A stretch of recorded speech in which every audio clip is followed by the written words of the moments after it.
রাসূল করিম সাল্লাল্লাহু আলাইহি ওয়াসাল্লাম নিজে এতিম ছিলেন, আর এতিমের প্রতি তার এত দরদ ছিল, একবার তিনি ঈদের দিকে নামাজ পড়ার জন্য যাচ্ছেন। প্রতিমধ্যে দেখেন একটা বাচ্চা ছেলে কাঁদতেছে।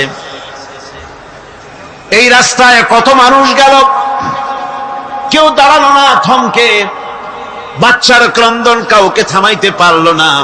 কিন্তু বিশ্ব নবী, দয়ার নবী রাহমাতুল লিল আলামিন বাচ্চার কান্না দেখে পাও বাড়াতে পারলেন না। নবীজি দাঁড়ায় গেলেন, জিজ্ঞেস করেন, ও বাচ্চা, ঈদের দিনে কাঁদো কেন? ঈদের দিনে তো কাঁদতে নাই। বাচ্চা বলে, তোমার কাছে বলবো না, আমি সেই সকালবেলা থেকে বসে আছি, আমি যদি মক্কার আব্দুল্লাহর পুত্র মুহাম্মদ রাসূলুল্লাহ সাল্লাল্লাহু আলাইহি সাল্লামকে পাই, মনের দুঃখ তার কাছে বলবো। বিশ্ব নবী জমিনের উপরে বসে পড়লেন, বাচ্চারে কোলের উপরে উঠায় বলেন, বাচ্চা বলো কি তোমার দুঃখ? তুমি যার জন্য বসেছো আমি তো সেই এতিম নবী, কি বলতে চাও? বাচ্চা বলতেছেন, ইয়া রাসূলুল্লাহ, আমার বাবা মারা গেছে সেই ছোট্টবেলায়, একেবারেই তখন মায়ের পেট থেকে আমি আসার পর বাপ মরে গেল, আমার মা আর একজনের সঙ্গে বিয়ে বসেছে, সেই পুরুষটি আমারে দেখতে পারে না, আমার মা যদি আমারে কোলে করে এসে সহ্য করতে পারে না, আমারে চুমা খাইলে সহ্য করতে পারে না, আমারে খাবার দিলে মা মার খায়। আজ ঈদের দিনে রাতে আমার মা আমাকে বলল, বাবারে তোমার কপাল খারাপ, তোমার বাবা মারা গেছে, তোমাকে সাহায্য করার কেউ নাই, আমি তোমার যত্ন করতে পারলাম না, কোলে নিয়ে চুমাও দিতে পারি না, আমার এমনই কপাল খারাপ। সুতরাং এতিমের দরদ এতিম ছাড়া আর কেউ বুঝবে না। তুমি আজ চলে যাও, ওই রাস্তায়, ঈদের রাস্তায় দাঁড়ায় থাকো, মাঠের রাস্তার পাশে, বিশ্ব নবীর কাছে তোমার দুঃখ বলো, এতিমের দুঃখ তিনি বুঝবেন। আমি মায়ের কথা মতো এই জায়গায় এতক্ষণ বসে আছি, হুজুর আপনি দয়া করে, আমার কথা তো আপনার কাছে বললাম, আমার মনের এই দুঃখ। নবীজি বাচ্চার কথা শুনতেছিলেন, চোখ দিয়া পানি পড়তেছিল, বাচ্চাকে বুকের সঙ্গে জড়িয়ে ধরে নবীজি বলেন, ও এতিম, মুহাম্মদ সাল্লাল্লাহু আলাইহি ওয়াসাল্লাম যদি তোমার পিতা হন আর হযরতে আয়েশা যদি তোমার মা হয়ে যায়, বলো তোমার মনের দুঃখ মেটে নাকি? ছেলে ডুকরে কেঁদে উঠলো আর বলল, ইয়া রাসূলুল্লাহ, আপনি যদি আমার পিতা হন আর আয়েশা যদি আমার মা হয়ে যায়, এর থেকে বড় সৌভাগ্যের আমার তো আর কিছুই নাই। নবীজি এতিমকে বাড়ি নিয়ে গিয়ে হযরতে আয়েশার হাতে তুলে দিয়ে বললেন, আয়েশা রে, পবিত্র ঈদের দিনে আল্লাহ রাব্বুল আলামিন তোমার জন্য একটা উপহার পাঠিয়েছেন, এটা যত্ন করো। এতিমের প্রতি দরদ রাখার জন্য আল্লাহ রাব্বুল আলামিন বলেছেন, এতিম, মিসকিন, বিধবা, অসহায় লোক, তাদের প্রতি যাতে করে মুসলিম সমাজ লক্ষ্য রাখে, সেজন্য আল্লাহ পাক নির্দেশ করেছেন। বুখারী এবং মুসলিম শরীফের হাদিসে এসেছে, আস-সাই আলাল আরমারাত ওয়াল মিসকিন কাস-সাই ফি সাবিলিল্লাহ। বিধবাদের জন্য, মিসকিনের জন্য কেউ যদি কোনো উদ্যোগ গ্রহণ করে, কেউ কোনো সাহায্য দেয়, জিহাদের ময়দানে জিহাদ করে আল্লাহর রাস্তায় যে সওয়াব পাওয়া যায়, যে মর্যাদা পাওয়া যায় আল্লাহর কাছে, এতিম, মিসকিন, বিধবাকে সাহায্য করলে সেই সওয়াব আল্লাহ রাব্বুল আলামিন আমলনামায় দিয়ে দেন। আমাদের প্রিয় নবী এতিম মিসকিনদের খুবই ভালোবাসতেন, ভালোবাসতেন তার নিজের চাকর হযরত যায়েদ ও আনাস রাদিয়াল্লাহু তাআলা আনহুকে। সে সম্পর্কে এখন আলোচনা করা হচ্ছে। তার চরিত্রই প্রমাণ করে, নবীদেরকে বাইয়ানাত দেওয়া হয়েছে, এমন চরিত্র, আচার আচরণ দেওয়া হয়েছে যাতে করে লোকেরা অভিভূত হয়ে যায়, আকৃষ্ট হয়ে যায়। হযরতে যায়েদ, তিনি তো কৃতদাস ছিলেন, হারায় গেলেন বাপ মা থেকে, আর এরপরে কুদরত তারে মুহাম্মদ সাল্লাল্লাহু আলাইহি ওয়াসাল্লামের ঘরে উঠায় দিল। তিনি তখন আল্লাহর নবী, তখন নবুয়তের দায়িত্ব পান নাই। যায়েদের পিতার কাছে খবর হয়ে গেল, যায়েদ আছে রাসূলের বাড়িতে, মুহাম্মদ সাল্লাল্লাহু আলাইহি ওয়াসাল্লামের বাড়ি মক্কায়। তারা এসে হুজুরের সঙ্গে দেখা করে বললেন, মুহাম্মদ সাল্লাল্লাহু আলাইহি ওয়াসাল্লাম, জানতে পেরেছি আপনার কাছেই আমাদের ছেলে যায়েদ আছে, মেহেরবানি করে তাকে আমাদেরকে ফিরায় দেন। হুজুর বলেন, যায়েদ যদি তোমাদেরকে চিনতে পারে আর যদি যেতে চায়, আমার পক্ষ থেকে কোনো আপত্তি নাই, অবশ্যই যাবে। তবে যায়েদ যদি যেতে না চায়, আমি এমন লোক নই যে কেউ আমার কাছে থাকতে চাইলে আমি জোর করে তাকে ঠেলেও দিতে পারি না, আমি তেমন লোক নই। পিতা বললেন, আপনি অবশ্যই যুক্তিপূর্ণ কথা বলেছেন। হযরতে যায়েদকে আনা হলো। হুজুর বললেন, তুমি কি চেনো এদের? কি? যায়েদ বললেন, চিনি, ইনি আমার বাবা, উনি আমার চাচা। যায়েদের পিতা বলেন, বাবারে বাড়ি চলো, তোমার মা কেঁদে কেঁদে হয়রান, চলো বাড়ি যাই, বাড়ির যা কিছু আছে সব তোমাকে ফিরিয়ে দেওয়া হবে। হযরতে যায়েদ বলতেছেন, পিতা বাড়িতে যা আছি তাই শুদ্ধ, তামাম দুনিয়াটা যদি আমারে দেওয়া হয়, এই লোকটির কাছে থেকে যে ব্যবহার পেয়েছি, আমি এই লোকের কদম ছেড়ে যেতে পারি না। তার চরিত্রই প্রমাণ করে তিনি নবী, কি ব্যবহার পেয়েছেন। নবীজির টুপি সুন্নত, নবীজির টুপিটা মাথায় লাগাই। নবীজি বৃষ্টি পছন্দ করতেন, বৃষ্টি সুন্নতটা পছন্দ করি। নবীজি কদু খাইতেন, কদু খাওয়া সুন্নতটা পছন্দ করি। নবীজি চোখে সুরমা লাগাতেন, সুরমা লাগানোর সুন্নত পছন্দ করি। কিন্তু নবীজি রাষ্ট্র দখল করে প্রেসিডেন্ট হয়েছিলেন, আর আল্লাহর দ্বীন কায়েমের জন্য তায়েফে যে রক্ত দিয়েছিলেন সেটাও যে সুন্নত। আবার ওহদে যে দান মোবারক শহীদ হয়েছিল সেটাও যে সুন্নত। মা বাপের জায়গা জমি ঘর বাড়ি ছেড়ে দিয়ে হিজরত করেছিলেন। এই সুন্নত বড় কঠিন, এই কঠিন সুন্নতের কাছে মুসলমানের পাওয়া যায় না। 13 বছর পূর্ণ হওয়ার পথে এমন সময় রব্বুল আলামিন ইচ্ছে করলেন নবীজিকে আপন দরবারে ডেকে নেবেন, কিছু খাস কথা বলার জন্য নিজের দরবারে ডেকে নেবেন, মেরাজ করাবেন, আরশে আজিমে ডেকে নেবেন। এই পৃথিবীর কোন পয়গম্বরের কিসমতে যা হয় নাই, আপনার আমার নবী মুহাম্মদ সাল্লাল্লাহু আলাইহি ওয়াসাল্লামকে আল্লাহ রাব্বুল আলামিন সেই মর্যাদা দিয়েছেন। জোরে কোন সুবহানাল্লাহ। ধুলির ধরা থেকে রাসূলকে আরশে আজিমে নিয়ে যাওয়া হবে। বোরাক এলো। বোরাক হচ্ছে বারকুন থেকে উৎপত্তি, এর অর্থ হচ্ছে বিজলি, বৈদ্যুতিক গতি সম্পন্ন, ঘোড়ার চাইতে ছোট, খচ্চরের চাইতে বড়, এই জাতীয় একটা প্রাণীর মতো হযরতে জিবরাইল নিয়ে আসতেন। আমাদের দেশে কারো কারো বাড়িতে আয়নায় বাঁধানো থাকে এই ছবিটা।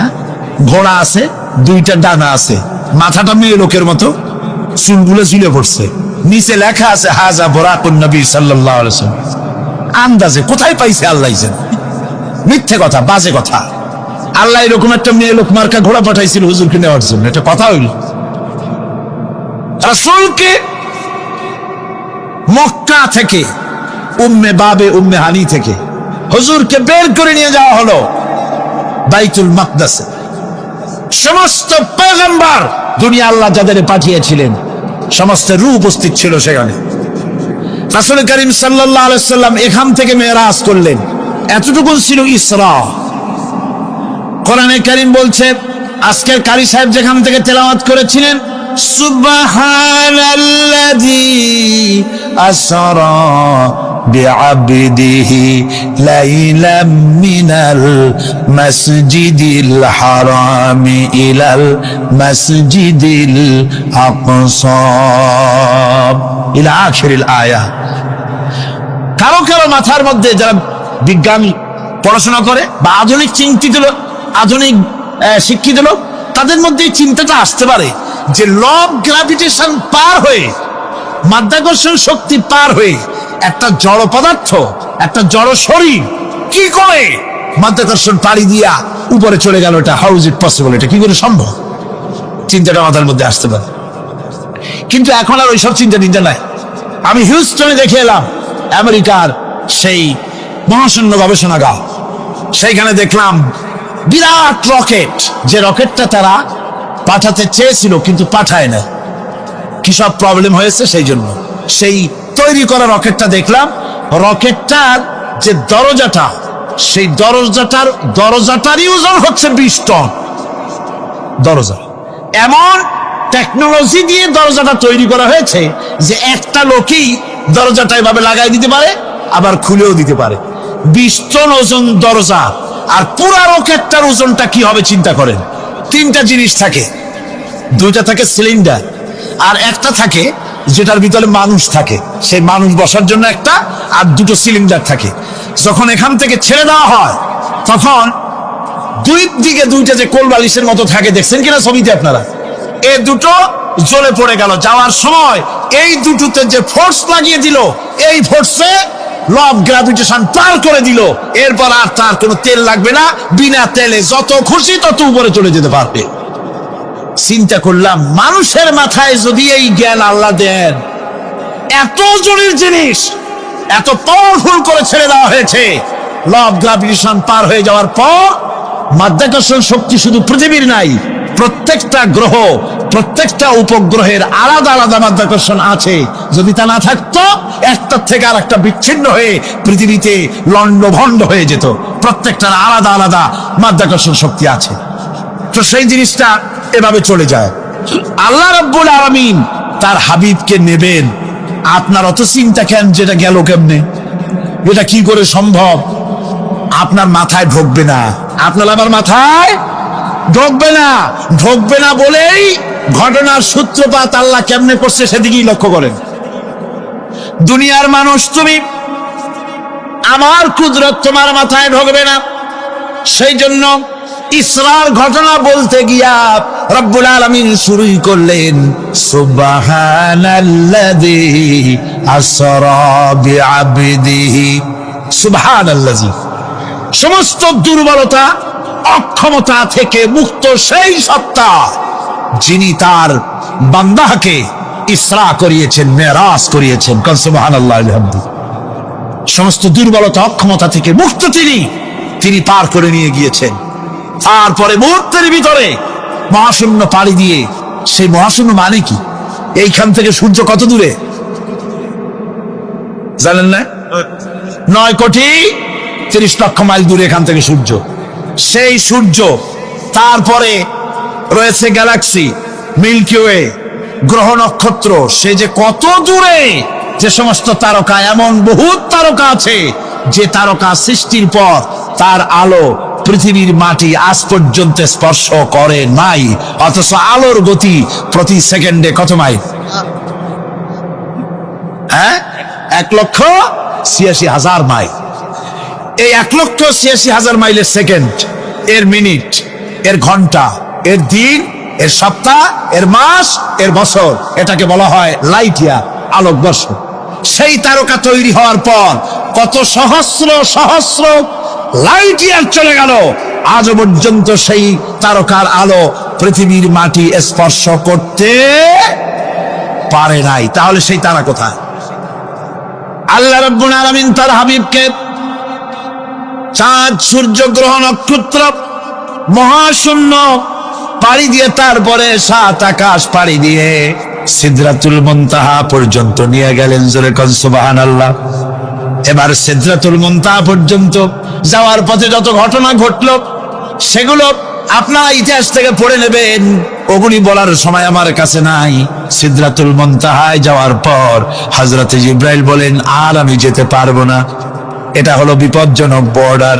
আমি যদি আর এক চুল অগ্রসর হই তাহলে আমি জ্বলে পুড়ে ছাই হয়ে যাব, আমার আর যাওয়ার অধিকার নাই। হুজুর সেখানে বসে থাকলেন। জিবরাইল বলে গেলেন, এখান থেকে আপনাকে নেওয়ার কুদরতি ব্যবস্থা হয়ে যাবে। রাসূল দুনিয়ায় ফিরে এসে হযরতে বেলালকে ডেকে বলেছিলেন, বেলাল গো, এমন কি আমল তুমি করো আমারে শোনাও। হযরতে বেলাল বলেন, হুজুর আমার আমল তো সব আপনি জানেন। কয় না, কি করো শোনাও। বেলাল বলেন, হুজুর খাস আমলের মধ্যে এতটুকু আছে যে আমি কখনো বিনা উজুতে থাকি না, যখন উজু চলে যায় উজু করি, আর উজুর ইহতিমামের জন্য 2 রাকাত নফল নামাজ পড়ি। হুজুর বলেন, বেলাল তুমি এই আমল ছাড়বা না, কারণ সিদরাতুল মুনতাহায় হযরত জিবরাইল আমারে যখন ছেড়ে চলে গেলেন, আমার একা একা বড় ভয় লাগতে লাগলো।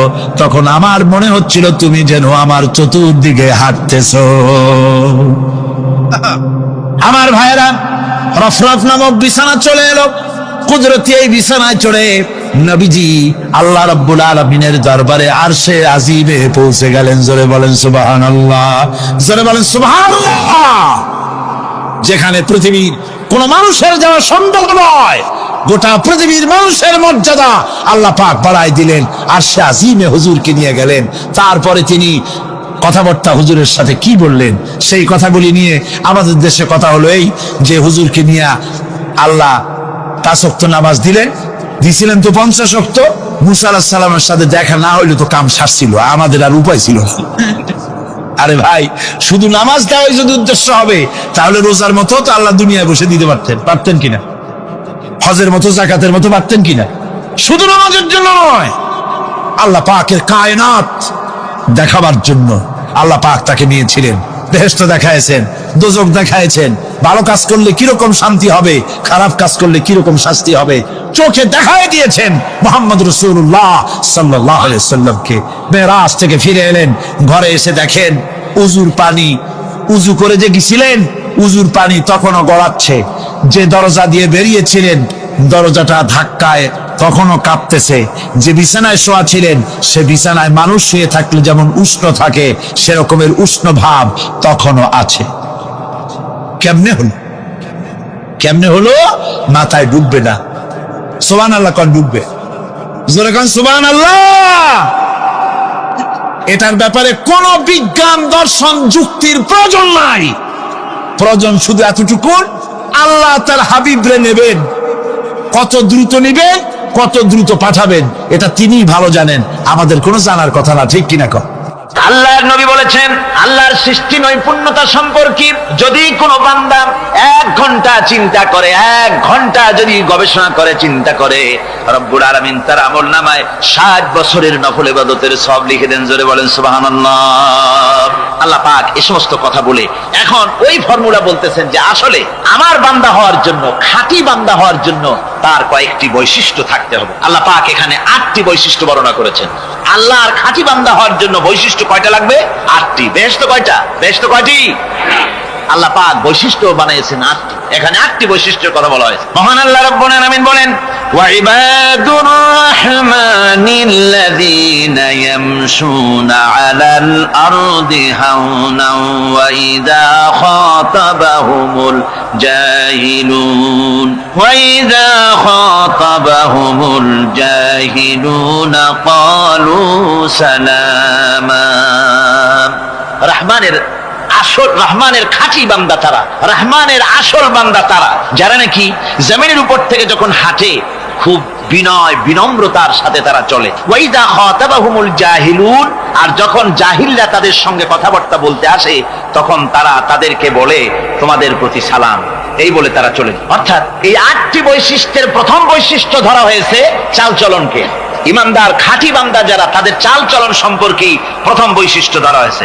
তার মানে হচ্ছে নির্লজ্জ, স্বৈরাচার, মাস্তান, গুন্ডা, বদমাশ, অত্যাচারী এদের চালচলন এক ধরন। আবার অন্যদিকে ব্যক্তিত্ব সম্পন্ন, মর্যাদাবান, এরপরে শিক্ষিত, ভদ্র, মার্জিত তাদের চালচলন ভিন্ন ধরনের। এই দুই শ্রেণীর চালচলন কি একরকম হয় নাকি? একরকম হয় না। তার কারণ হচ্ছে ব্যক্তির চালচলনের মাঝেই তার অবস্থাটা বোঝা যায় যে আসলে লোকটি কেমন। আল্লাহ রাব্বুল আলামিন এই কথার দ্বারা এটা প্রমাণ করতে চান যে মুমিন বান্দা যারা হবে, আল্লাহর খাঁটি বান্দা যারা হবে, তাদের পরিচয় দেওয়া লাগবে না। তাদের চালচলন দেখে, তাদের হাঁটা দেখে, তাদের চলা দেখে, তাদের বলা দেখে, তাদের আচরণ দেখে লোকেরা বুঝতে পারবে যে ইনি হচ্ছেন আল্লাহর একজন খাঁটি বান্দা, একজন মুমিন ব্যক্তি, কথা বুঝতে পারবে। আর সে ব্যক্তি জমিনের উপরে চলবে খুবই বিনম্র ভাবে। কোরআনে কারিমে অন্য জায়গায় আল্লাহ রাব্বুল আলামিন বলেছেন, ওয়ালা তামশি ফিল আরদি মারহান ইন্নাকা লান তাখরিকাল আরদা ওয়া লান তাবলুগাল জিবালা তুলা। আমার জমিনের উপরে অহংকারের পদবরে হেঁটো না, আমার জমিনের উপরে অহংকার করে জমিনের উপরে হেঁটো না। তুমি জমিনের উপরে অহংকার করে হেঁটে পদাঘাত দিয়ে আমার এই জমিনকে ফাটায় দিতে পারবে না। আর তুমি লাফ দিয়ে আমার আকাশে, আমার পাহাড়ের উচ্চতাও তুমি ছাড়িয়ে যেতে পারবে না। অহংকার করে কেউ কি পায়ের আঘাত দিয়ে জমিনটাকে ফাটায় দিতে পারে? কি বলেন, পারবে? আর অহংকার করে লাফ দিয়ে পাহাড়ের উচ্চতাও কি কেউ ছাড়িয়ে দিতে পারবে? পারবে না। সুতরাং অহংকার মোমেন ব্যক্তি যারা তারা অহংকার করতে পারে না। অহংকার মোমেনের স্বভাব নয়। অহংকার করতে পারে কেবলমাত্র আল্লাহ রাব্বুল আলামিন। অহংকার হচ্ছে আল্লাহ পাকের ইজাত। অহংকার কে করতে পারেন? আল্লাহ পাক করতে পারেন। মানুষের অহংকার শোভা পায় না। মানুষ, তোমার আবার অহংকার কিসের? এক ফোঁটা নাপাক পানি দিয়ে যার জন্মের উৎস, এমন নাপাক পানি যা শরীর থেকে নির্গত হলে পরে গোসল করা ফরজ হয়ে যায়, এমন এক ফোঁটা নাপাক পানি যার জন্মের উৎস, তার অহংকার কি? অহংকার করবেন আল্লাহ রাব্বুল আলামিন। হাদিসে কুদসির ভিতরে এসেছে, আল্লাহ পাক বলেছেন, যে ব্যক্তি অহংকার করে সেজন্য আমার চাদর নিয়ে টানাটানি করে। জোরে কোন নাউযুবিল্লাহি মিন যালিক। সুতরাং মুমিন বান্দা যিনি হবেন, আল্লাহর খাঁটি বান্দা, রহমানের খাঁটি বান্দা, সে ব্যক্তি কখনো জমিনের উপর অহংকারের সাথে চলাফেরা করবে না, বরং তার চাল চলন হবে অত্যন্ত বিনম্র। আর কি? আর হলো জাহিলদের সঙ্গে সে কোনো বিতর্কে লিপ্ত হবে না। জাহিলরা গালাগালি দেবে, গালাগালির জবাবে সে গালাগালি দেবে না। জাহিলরা অত্যাচার করবে, অত্যাচারের জবাবে সে অত্যাচার করবে না, বরং তাদেরকে দেখলে, তারা অত্যাচার করতে আসলে, তারা গালাগালি দিলে তাদের জবাবে ইদফা বিল্লাতি হিয়া আহসান, তাদের জবাবে তাদেরকে সালাম দিয়ে সেখান থেকে তারা কেটে পড়বে। সূরা কাসাসের এই আয়াত অন্য জায়গায় আল্লাহ রাব্বুল আলামিন একথা আবার এভাবে বলতেছেন, ওয়াইজা সামিউল লাগবা আ'রাদু আনহু ওয়া ক্বালু লানা আ'মালুনা ওয়া লাকুম আ'মালুকুম সালামুন আলাইকুম লা নাবতাগিল জাহিলিন। আল্লাহ পাক বলছেন যে যখন মুমিনেরা পরস্পরে মুমিনদের সাথে জাহিলদের যখন দেখা সাক্ষাৎ হয়ে যায়, যখন ঝগড়ায় লিপ্ত হতে চায়, তখন মুমিনেরা যারা মুমিন বান্দা, আল্লাহর খাঁটি বান্দা, তারা বলবে যে তোমাদের আমলের প্রতিফল তোমরা পাবা, আমাদের কৃতকর্মের ফল আমরা পাবো, সুতরাং তোমাদের প্রতি সালাম, তোমাদের সাথে আমাদের কোনো সম্পর্ক নাই। ঝগড়াঝাটি না করে তারা ফিরে আসবে। আল্লাহ পাক এরপরে বলেন, ওয়াল্লাযীনা ইয়াবিতুনা লিরাব্বিহিম সুজদান ওয়া কিয়ামা। রহমানের খাঁটি বান্দা তারাই আরেকটি বৈশিষ্ট্য, তাদের এই 2 নম্বরের বৈশিষ্ট্য বলা হচ্ছে রহমানের, আল্লাহর খাঁটি বান্দার 2 নম্বরের বৈশিষ্ট্য যেটা, সেটা হচ্ছে এই যে তারা রাত কাটায় তার রবের হুজুরে, আল্লাহর দরবারে সেজদা দিয়ে দাঁড়িয়ে থেকে কান্দাকাটি করে তারা রাত গুজরান করে। জোরে বলেন সুবহানাল্লাহ। আর এর বিপরীত যারা, তারা রাত কাটায় রাতের বেলা মদ, জুয়া, সিনেমা, গান বাজনা, অশ্লীলতা, নাটক, হাবিজাবি গল্প গুজব করে তারা তাদের রাত কাটায়। আর যারা মুমিন বান্দা, আল্লাহর বান্দা, যারা খাঁটি বান্দা, তারা এই রাত তারা আল্লাহর ইবাদতের ভিতর থেকে কান্দাকাটির মধ্য দিয়ে দাঁড়িয়ে দাঁড়িয়ে অথবা সেজদার ভিতরে তারা তাদের রাত কাটিয়ে দেয়। কোরআনে কারীম আল্লাহ রাব্বুল আলামিন এই কথা এভাবে বলেছেন, তাতাজাফা জুনুবুহুম আনিল মাদাজি ইয়াদউনা রাব্বাহুম খাওফান ওয়া তামআন। আমার মুমিন বান্দারা তাদের পার্শ্বদেশ এবং পৃষ্ঠদেশ বিছানার উপরে বেশি রাত থাকে না। তারা তাদের রবের প্রতি, রবের ভয়, আল্লাহর ভয়, আশা এবং আশা পোষণ করে। আর তারা আল্লাহকে ভয় করে তারা বিছান থেকে নিজের পিঠকে আলাদা করে নিয়ে তারা রাতের বেলায় আমার কাছে কান্দে, আমার কাছে দোয়া করে, তারা কান্দে, ইবাদত করে।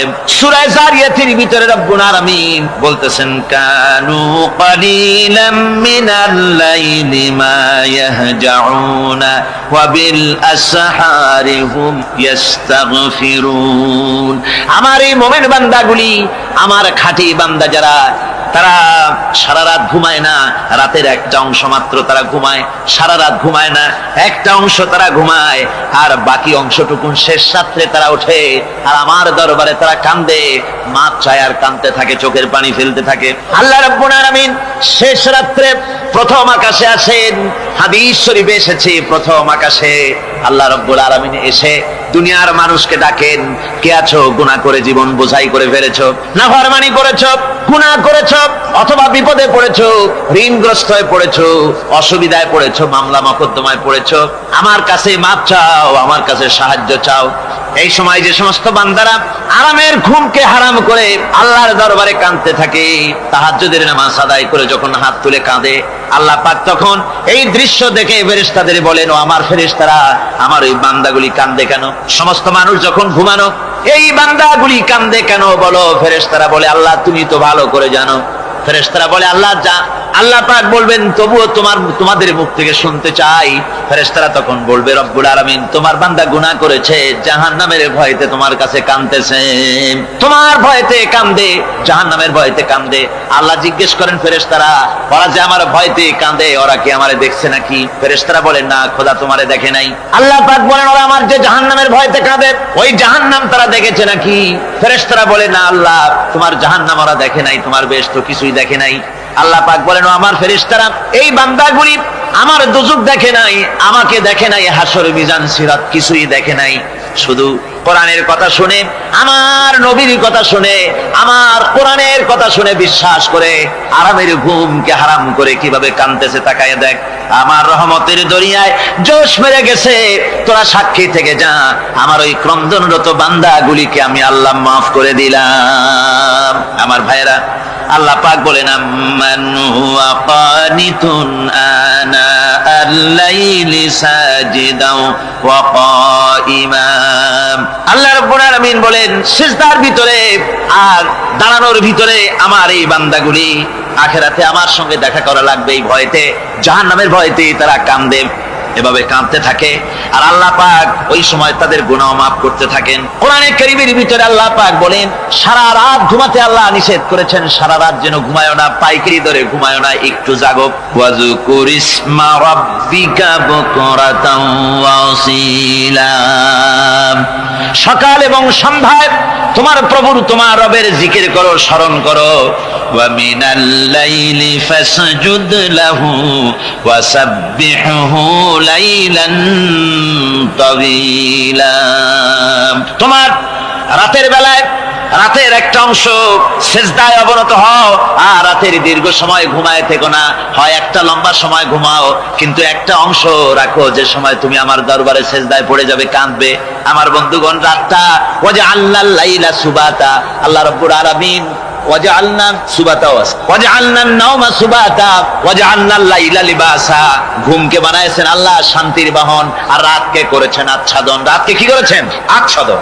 রাতকে একটা পর্দা লাগিয়ে দিয়েছেন, রাতের পর্দা। যেহেতু প্রেম ভালোবাসা ঢোল পিটায় করা যায় না, ঢোল পিটায় প্রেম করা যায় যায় না, মানুষকে দেখায় দেখায় প্রেম ভালোবাসা করা যায় না, এটা হলো দুনিয়ার রীতিনীতি।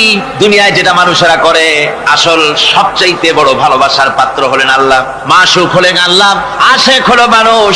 আশেক এবং মাসুকের ভিতরে প্রেম বিনিময় হবে, ভালোবাসার আদান প্রদান হবে, কথোপকথন হবে। এজন্য দিনের কোলাহল পূর্ণ অবস্থায় তা হয় না বলে রব্বুল আলামিন বলেন আমি তোমাদের জন্য রাতকে একটা আচ্ছাদন, একটা পর্দা বানায় দিয়েছি। এই রাতের পর্দার ভিতরে থেকে আমারে ডাকো, আমাকে আমার কাছেই তুমি আমাকে ডাকো, একটা লম্বা সময় নিয়ে আমাকে বলতে থাকো, আমাকে ডাকতে থাকো। আল্লাহ পাক তার নবীকেও বলেছেন ইয়া আইয়ুহাল মুযাম্মিলু কুমিল লাইলা ইল্লা কালিলা। হে চাদর আচ্ছাদিত ব্যক্তি, রাত্রিকালে সালাতে দণ্ডায়মান থাকো, কিন্তু কম, সারা রাত জাগার দরকার নেই, একটা অংশ জাগো যখন তুমি আমার জন্য কাঁদবে, আমার জন্য সেজদায় পড়ে থাকবে। রাসূল পাক সাল্লাল্লাহু আলাইহি সাল্লাম তাহাজ্জুদের নামাজি সেজদায় পড়ে থাকতেন, রাতে ঘন্টার পর ঘন্টা চলে যেতেছে।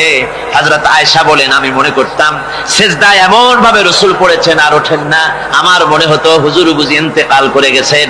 আমি রাসূলের পায়ের আঙ্গুল ধরে আস্তে করে চাপ দিতাম, হুজুর তাতে একটু ব্যথা পেয়ে আঙ্গুল নাড়া দিতেন, তখন আমি মনে করতাম আল্লাহর নবী বিদায় হন নাই, বেঁচে আছেন।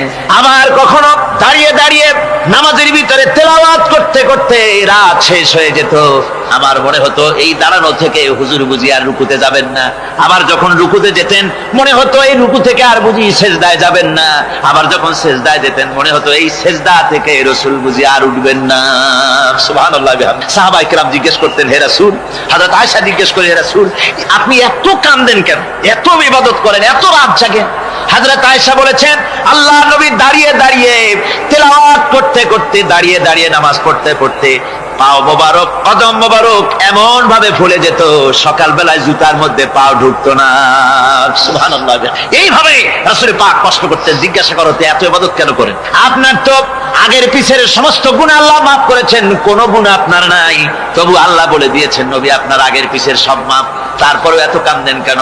আল্লাহ নবী বলেছেন ও সাহাবীরাও আমার স্ত্রীরা শোনো, আমি কি আমার বান্দার, আমি আমার আল্লাহর শুকর গুজারকারী বান্দায় কি আমি পরিণত হব না? যে আল্লাহ আমাকে এত নিয়ামত দিয়েছেন, আমি কি সেই আল্লাহর শুকরগুজার হব না? রাসূলুল্লাহ এভাবে কাঁদতেন। সুতরাং প্রত্যেকটি মুসলমানকে রাতের বেলায় আল্লাহর দরবারে হাত তুলে কাঁদতে হবে, মোনাজাত করতে হবে, রব্বুল আলামিন যে গুনাহ করেছি, আমি যত গুনাহ করেছি, আমাকে তুমি নেয়ামত যা দিয়েছো, এই নেয়ামত তুমি না দিলেও পারতে, তুমি দয়া করে দিয়েছো। এভাবে যদি মানুষ কান্দে, আল্লাহ এই অপরাধ করেছি, অপরাধের কথা যদি স্মরণ করে আর কাঁদতে থাকে, আল্লাহ রব্বুল আলামিনের রহমত তার উপরে তখন পড়তে থাকে। আর এই তাহাজ্জুদ, গভীর রাতের কান্দাকাটি, এই জন্য আল্লাহ পাক বলেন এর আসল ব্যাপারটা হলো ইন্না নাশিআতাল লাইলি হিয়া আশাদ্দু ওয়াতাআন ওয়া আকওয়ামু কিলা। আসল ব্যাপার হলো এই প্রকৃতপক্ষে রাতের বেলায় যে নামাজটা হয়, শয্যা ত্যাগ করে মানুষ যে নামাজ পড়তে দাঁড়ায়, এতে করে তার আত্মসংযমের ট্রেনিং হয়ে যায়, আল্লাহর সঙ্গে মহব্বত কায়েম হয়ে যায়। ইসলামী আন্দোলনের বিজয়ের জন্য কর্মীদের এটা সবচাইতে বড় ওষুধ। শুধু হরতালের প্রোগ্রাম দিয়া, শুধু মিছিলের প্রোগ্রাম দিয়া ইসলামী আন্দোলন বিজয় কোনো কালে হয় নাই আর হবেও না। এজন্য আন্দোলন যারা করে তাদেরকে গভীর রাত্রে উঠতে হয়, নফল রোজা রাখতে হয়, আর গভীর রাত্রে তেলাওয়াত করতে হয়, কানতে হয় আল্লাহর কাছে, তা না হলে আন্দোলনের বিজয় হওয়া সম্ভব নয়। আমার বন্ধুগণ, আমরা জেনেছি ইতিহাসে আছে লাল সালু একটা বই পড়ানো হয়, কলেজে পড়ানো হয়, আপনারা নাম শোনেন নাই? এই বইটা আমাকে একজন প্রফেসর এই চট্টগ্রামের আমাকে দেখতে দিলেন, আমি দেখলাম তার মধ্যে তিনি ইসলামের ব্যাপারে এত বিদ্বেষ ছড়িয়েছেন। এক জায়গায় তিনি লিখতে গিয়ে লিখেছেন, আমি পড়লাম, নিজে পড়েছি, যে দেশে যত যত টুপি দেখা যায়, জমিনে এত শস্য হয় না। এদেশে এই মোষ দাড়ি গোপ ওঠার আগেই কোরআন শরীফ হেফজ করা সারা, অথচ জমিনে শস্য নাই। জমিনের শস্য আর কোরআন শরীফ পড়ার সাথে তুলনা করে উপহাস করেছে রীতিমতো। একটা দুশ্চরিত্র খলনায়ককে দিয়ে সেখানে কোরআন হাদিসকে বিকৃত করার অপচেষ্টা চালানো হয়েছে। এরকম একটা নিকৃষ্ট বইকে তারা স্কুলে এবং কলেজে সেখানে পড়াশোনার ব্যবস্থা করে দিয়েছে। আর ইসলামের ব্যাপারে যদি কেউ গাইল দিতে পারে, তাহলে সে বইটাকে খুব সুনাম সুখ্যাতি করে বাজারে ছড়াবার চেষ্টা করা হয়, ঠিক কিনা কর? যে কবি, ওই আগেই বলেছি, যে কবি ইসলামের গাইল দিতে পারবে সে সবচেয়ে বড় কবি। যে সাহিত্যিক ইসলামকে খোসা দিয়া, কোরআনকে খোসা দিয়া কথা লিখতে পারবে, সে হলো শ্রেষ্ঠ সাহিত্যিক, ঠিক কিনা কর? আর এই খ্রিস্টান জগৎ, ইহুদি জগৎ, তারা ইসলামকে আর মুসলমানদেরকে গালাগালি করার জন্য সব সময় মুসলমান নামের কুলাঙ্গারদেরকে বেছে নেয়। যেমন নবুয়াতের উপরে হামলা চালাতে হবে, সেজন্য এই পৃথিবীর নিকৃষ্ট কাফের গোলাম মোহাম্মদ কাদিয়ানির মতো একটা নিকৃষ্ট কাফেরকে তারা বেছে নিয়েছে, জোরে কর নাউজুবিল্লাহ। তার নাম একটা মুসলমানই না। আবার আমাদের দেশে আল্লাহকে, রাসূলকে গালি দিতে হবে, দাউদ হায়দারের মতো একটা জাহান্নামের কীটকে তারা বেছে নিয়েছে মুসলমান নামে। আবার রাসূলকে গালি দিতে হবে, হযরত আয়েশা সিদ্দিকা রাদিয়াল্লাহু তাআলা আনহাকে গালি দিতে হবে, সেজন্য মুসলমান নামের কলঙ্ক সালমান রুশদি নামক এক শয়তানকে এই ইহুদিরা বেছে নিয়েছে, ঠিক কিনা কর? কিন্তু এখন সালমান রুশদি যাবা কোথায়? এখন সালমান রুশদির উপরে যিনি হুকুম হজ জারি করেছিলেন, ইমাম খোমেনি বেঁচে নাই, কিন্তু তার হুকুম এখনো বেঁচে আছে। উনি অর্ডার করেছেন, যেখানে পাও সেখানে হত্যা করো। ফাকতুলু সালমান রুশদি হাইসু ওয়াজাদতুম, ওরে যেখানে পাও সেখানে হত্যা করো। এখন ওর দশা হয়েছে এই, চেহারা সার্জারি করে টরিয়া, তারপরে এখন লা ইয়ামুতু ফিহা ওয়ালা ইয়াহইয়া, সে বাঁচাও নাই মরিয়াও নাই, এমন অবস্থা আছে। আমার ভাইরা, আমার মুসলমান মদও যদি খায়, জিনাও যদি করে, রাসূলকে যখন কেউ গালি দেয়, তখন মনে করে আমি একটা অপরাধ করেছি, ঠিক, আমি মদ খাইছি, অন্যায় করেছি, আমি নামাজ পড়ি না, অন্যায় করেছি, কিন্তু আমার রাসূলকে গালি দিয়েছে, ওরে যদি পাই ওর কাঁচা কলিজা চাবায় খাবো, ঠিক কিনা কর? সুতরাং আজকে এইভাবে করে আমার দেশের শিক্ষা ব্যবস্থাকে নষ্ট করা হয়েছে এই ধরনের বই পড়িয়ে। এবং এক শ্রেণীর শিক্ষক আছেন যারা কলেজ ইউনিভার্সিটিতে অপ্রাসঙ্গিক ভাবে ইসলামকে গালাগালি করে, আল্লাহকে গালি দেয়, ইসলামকে গালি দেয়, মুসলমানদেরকে গালি দেয়। বরদাস্ত করতে পারি না। বলি বন্ধুরা, ইসলাম যদি ভালোই না লাগে, তাহলে নামটা মুসলমানি নাম রাখছেন কেন? ঘোষণাটা দিয়ে দেন, আমরাও জানাজা না পড়াবার হাত থেকে বেঁচে যাই, ঠিক কিনা? সুতরাং এরা ওই জায়গায় বসে আছে আমাদের সন্তানদের মস্তিষ্ককে বিকৃত করার জন্য। আল্লাহ রাব্বুল আলামিন বলেন এভাবে করে, ওয়াল্লাযীনা লা ইয়াদউনা মা'আল্লাহি ইলাহান আখারা ওয়া লা ইয়াকতুলুনান নাফসাল্লাতী হারামাল্লাহু ইল্লা বিল হক। তারা হত্যা থেকে বিরত থাকে, মানুষকে হত্যা করে না। ওয়া মান ওয়ালা ইয়াজনুন, আর তারা ব্যভিচার করে না, জিনা ব্যভিচার করে না। জিনা ব্যভিচার সম্পর্কে কোরআন শরীফ বলছে ওয়ালা তাকরাবুজ জিনা ইন্নাহু কানা ফাহিশাতান ওয়া সাআ সাবিলা। জিনা করা তো দূরের কথা, আল্লাহ পাক বলছেন জিনার নিকটবর্তী হয় না। জিনার নিকটবর্তী মানুষ হয় কিভাবে? জিনার নিকটবর্তী হওয়ার জন্য কতগুলি উপকরণ এবং উপাদান আছে, তা হচ্ছে তাম পৃথিবীর সমস্ত প্রাণী জগতে ছড়ায় দেওয়ার পর আমাদের অবস্থা যদি এই হয়, তাহলে 99 রহমত যার কাছে, বান্দার প্রতি তার মহব্বত কতখানি। আমার বন্ধুগণ, রাসূল পাক সাল্লাল্লাহু আলাইহি ওয়াসাল্লাম বলেছেন, ও সাহাবীরা, একজন লোক উটের পৃষ্ঠে যাচ্ছিল কোথাও, উটের পৃষ্ঠে তার খাবার আছে, পানিও আছে। যেতে যেতে মরুদ্যানের মধ্যে সে বিশ্রাম করলো। ঘুমের থেকে জেগে দেখে উট নাই, খাবার নাই, পানিও নাই। বড় লোকটা কেমন পেরেশান হয়। সাহাবীরা বলেন, হুজুর, উট হচ্ছে মরুভূমির জাহাজ, উট হারায় গেছে, টাকা পয়সা যা ছিল, খাদ্য খাবার ছিল, সব চলে গেছে, এর থেকে পেরেশানি তো আর কিছুই হয় না। হুজুর বলেন, লোকটা খানিকক্ষণ চিন্তা ভাবনা করতে করতে কিছুক্ষণ পর দেখলো উট ফিরে এসেছে, সমস্ত টাকা তার ওই খাদ্য আর পানিও নিয়ে হাজির হয়ে গেছে। বলো কেমন খুশি হয়। হুজুর, হযরত সাহাবীরা বলেন, হুজুর, এর থেকে খুশি আর কি হতে পারে? লোকটার দিল তো ভরে যাবে। আল্লাহর নবী বলেন, ও সাহাবীরা, কোন বান্দা যদি আল্লাহ থেকে নাফরমান হয়ে যায়, নামাজ ছেড়ে দেয়, জিনা ব্যভিচার বদমাশি নাফরমানিতে যদি যখন লিপ্ত হয়ে যায়, উঠারা ব্যক্তি উট পাওয়ার জন্য যেমন পেরেশানি বোধ করে, আল্লাহ রাব্বুল আলামিন তার ওই নাফরমান বান্দার জন্য, আল্লাহ রাব্বুল আলামিন ফিরে আসার জন্য আল্লাহ রাব্বুল আলামিন চান। বান্দা যখন নাফরমান বান্দা নিজের গুনাহ বুঝতে পেরে যখন সেজদায় পড়ে গিয়া কান্দে, রব্বুল আলামিন আমার গুনাহ মাফ করে দাও, এইভাবে যখন কাঁদতে থাকে, রব্বুল আলামিন আল্লাহর হাবিব বলেন, উঠারা ব্যক্তি উঠ ফেলে পড়ে, ওই ব্যক্তি যত খুশি হন। কোন নাফরমান বান্দা যখন সেজদায় পড়ে যায়, আল্লাহ রাব্বুল আলামিন এর চাইতে লক্ষ কোটি গুণে বেশি খুশি হয়ে যান। আল্লাহ পাক হচ্ছেন রহমান রহিম, গাফুরুর রহিম। পৃথিবীতে এমন কে আছে, আপনি আমাকে বলেন, এমন কে আছে অপরাধ করবে না আর সে বলবে আয় তোরে মাফ করে দেই? বলেন, এরকম আছে নাকি? কেউ বলেন আছে? এমনকি বাপ মা ছেলে অন্যায় করেছে, বাপ মার দিল চায় ছেলেটা যদি মাপ চাইতো, বড্ড ভালো হতো, ওর সাথে প্রাণ ধরে কথা বলতাম, বুকের সাথে জড়িয়ে নিতাম। কিন্তু মুখ খুলে বলে না যে অপরাধ করেছিস, মাপ চাইয়া যা, এরকম বলে। মাও বলে না, বাপেও বলে না। কিন্তু একমাত্র মহান সত্য রব্বুল আলামিন, বান্দা যখন গুনাহ করে, আল্লাহ ডাকে, বান্দারে গুনাহ করেছিস, ফিরে আয়, আমি তোরে মাফ করে দেব। গুনাহ করেছিস, ফিরে আয়। জিনা করেছিস, ফিরে আয়। মদ খেয়েছিস, ফিরে আয়। মানুষ হত্যা করেছিস, ফিরে আয়। পুকুরি করেছিস, ফিরে আয়। আগুন পূজা করেছিস, ফিরে আয়। মাটি পূজা করেছিস, সূর্য পূজা করেছিস, যা করেছিস না কেন, ফিরে আয়, আমাকে ডাক দে, আমি তোর জিন্দেগির গুনাহ আমি আল্লাহ মাফ করে দেব। এই জন্য আল্লাহ রাব্বুল আলামিনকে যখন কোন বান্দা একবার ডাকে, দিল থেকে, কলিজা থেকে একটা ডাক যদি দেয়, আল্লাহ হাজার ডাকের তুলনায় একটা ডাক আল্লাহ কলিজা থেকে ডাক। এই ডাকটা কোথা থেকে? কলিজা থেকে। দিল সে जुबात निकलती है, असर रखती है, पर नहीं मगर ताकते परवास रखती है। অন্তর থেকে যে কথা বেরোয় তা প্রভাব বিস্তার করে। কলিজা থেকে যদি কেউ ডাক দেয় আল্লাহ, কলিজার একটা ডাক আলাদা না? বলেন আলাদা কিনা? কলিজা থেকে ডাক, বলেন না সবাই আল্লাহ। কলিজা থেকে একটা ডাক যদি কেউ ভাবে আল্লাহকে ডাক দেয়, আল্লাহ, আল্লাহ রাব্বুল আলামিন, বান্দা যখন একবার ডাক দেয়, আল্লাহ তখন 70 বার লাব্বাইক বলেন, 70 বার সাড়া দিয়া বলে, বান্দা কি চাও? আমি তোর কাছে হাজির। কি চাস বল, আমার আমি মাফ করে দেব। সুতরাং আল্লাহ রাব্বুল আলামিন বলছেন, আমার কাছে ক্ষমা চাও, মাফ চাও, আমার কাছে মাফ চাও, যত মাফ চাইবে আমি মাফ করে দেব। পৃথিবীতে এমন কেউ নাই যার কাছে বেশি চাইলে তিনি খুশি হবেন।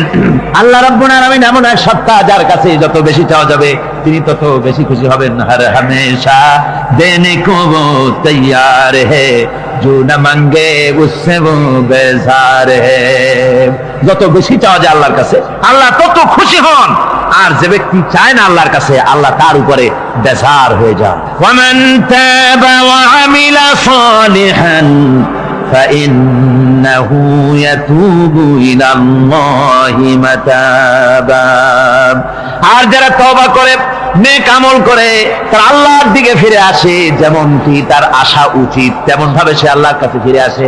তার মানে হলো তওবা কবুল করার জন্য, গুনাহ মাফ করার জন্য পৃথিবীতে কেউ নাই। আছে কেউ? গুনাহ কি কেউ মাফ করতে পারে? দুনিয়ায় কেউ পারে? আকাশে কেউ পারে? আল্লাহ ছাড়া কেউ গুনাহ মাফ করতে পারে? যদি মানুষ তওবা করে, রব্বুল আলামিন বলেন সে এমন ভাবে তওবা করে আল্লাহর কাছে ফিরে এসেছে যেখানেই তার আসা উচিত, এই জায়গা ছাড়া আর তার কোনো যাওয়ার জায়গা নাই। সুতরাং সে জায়গা মতো এসেছে, অনুতপ্ত এবং অনুশোচনা করেছে। আল্লাহ পাক এ ধরনের অনুতপ্তকারী, অনুশোচনাকারীকে রব্বুল আলামিন ক্ষমা করে দিয়ে থাকেন।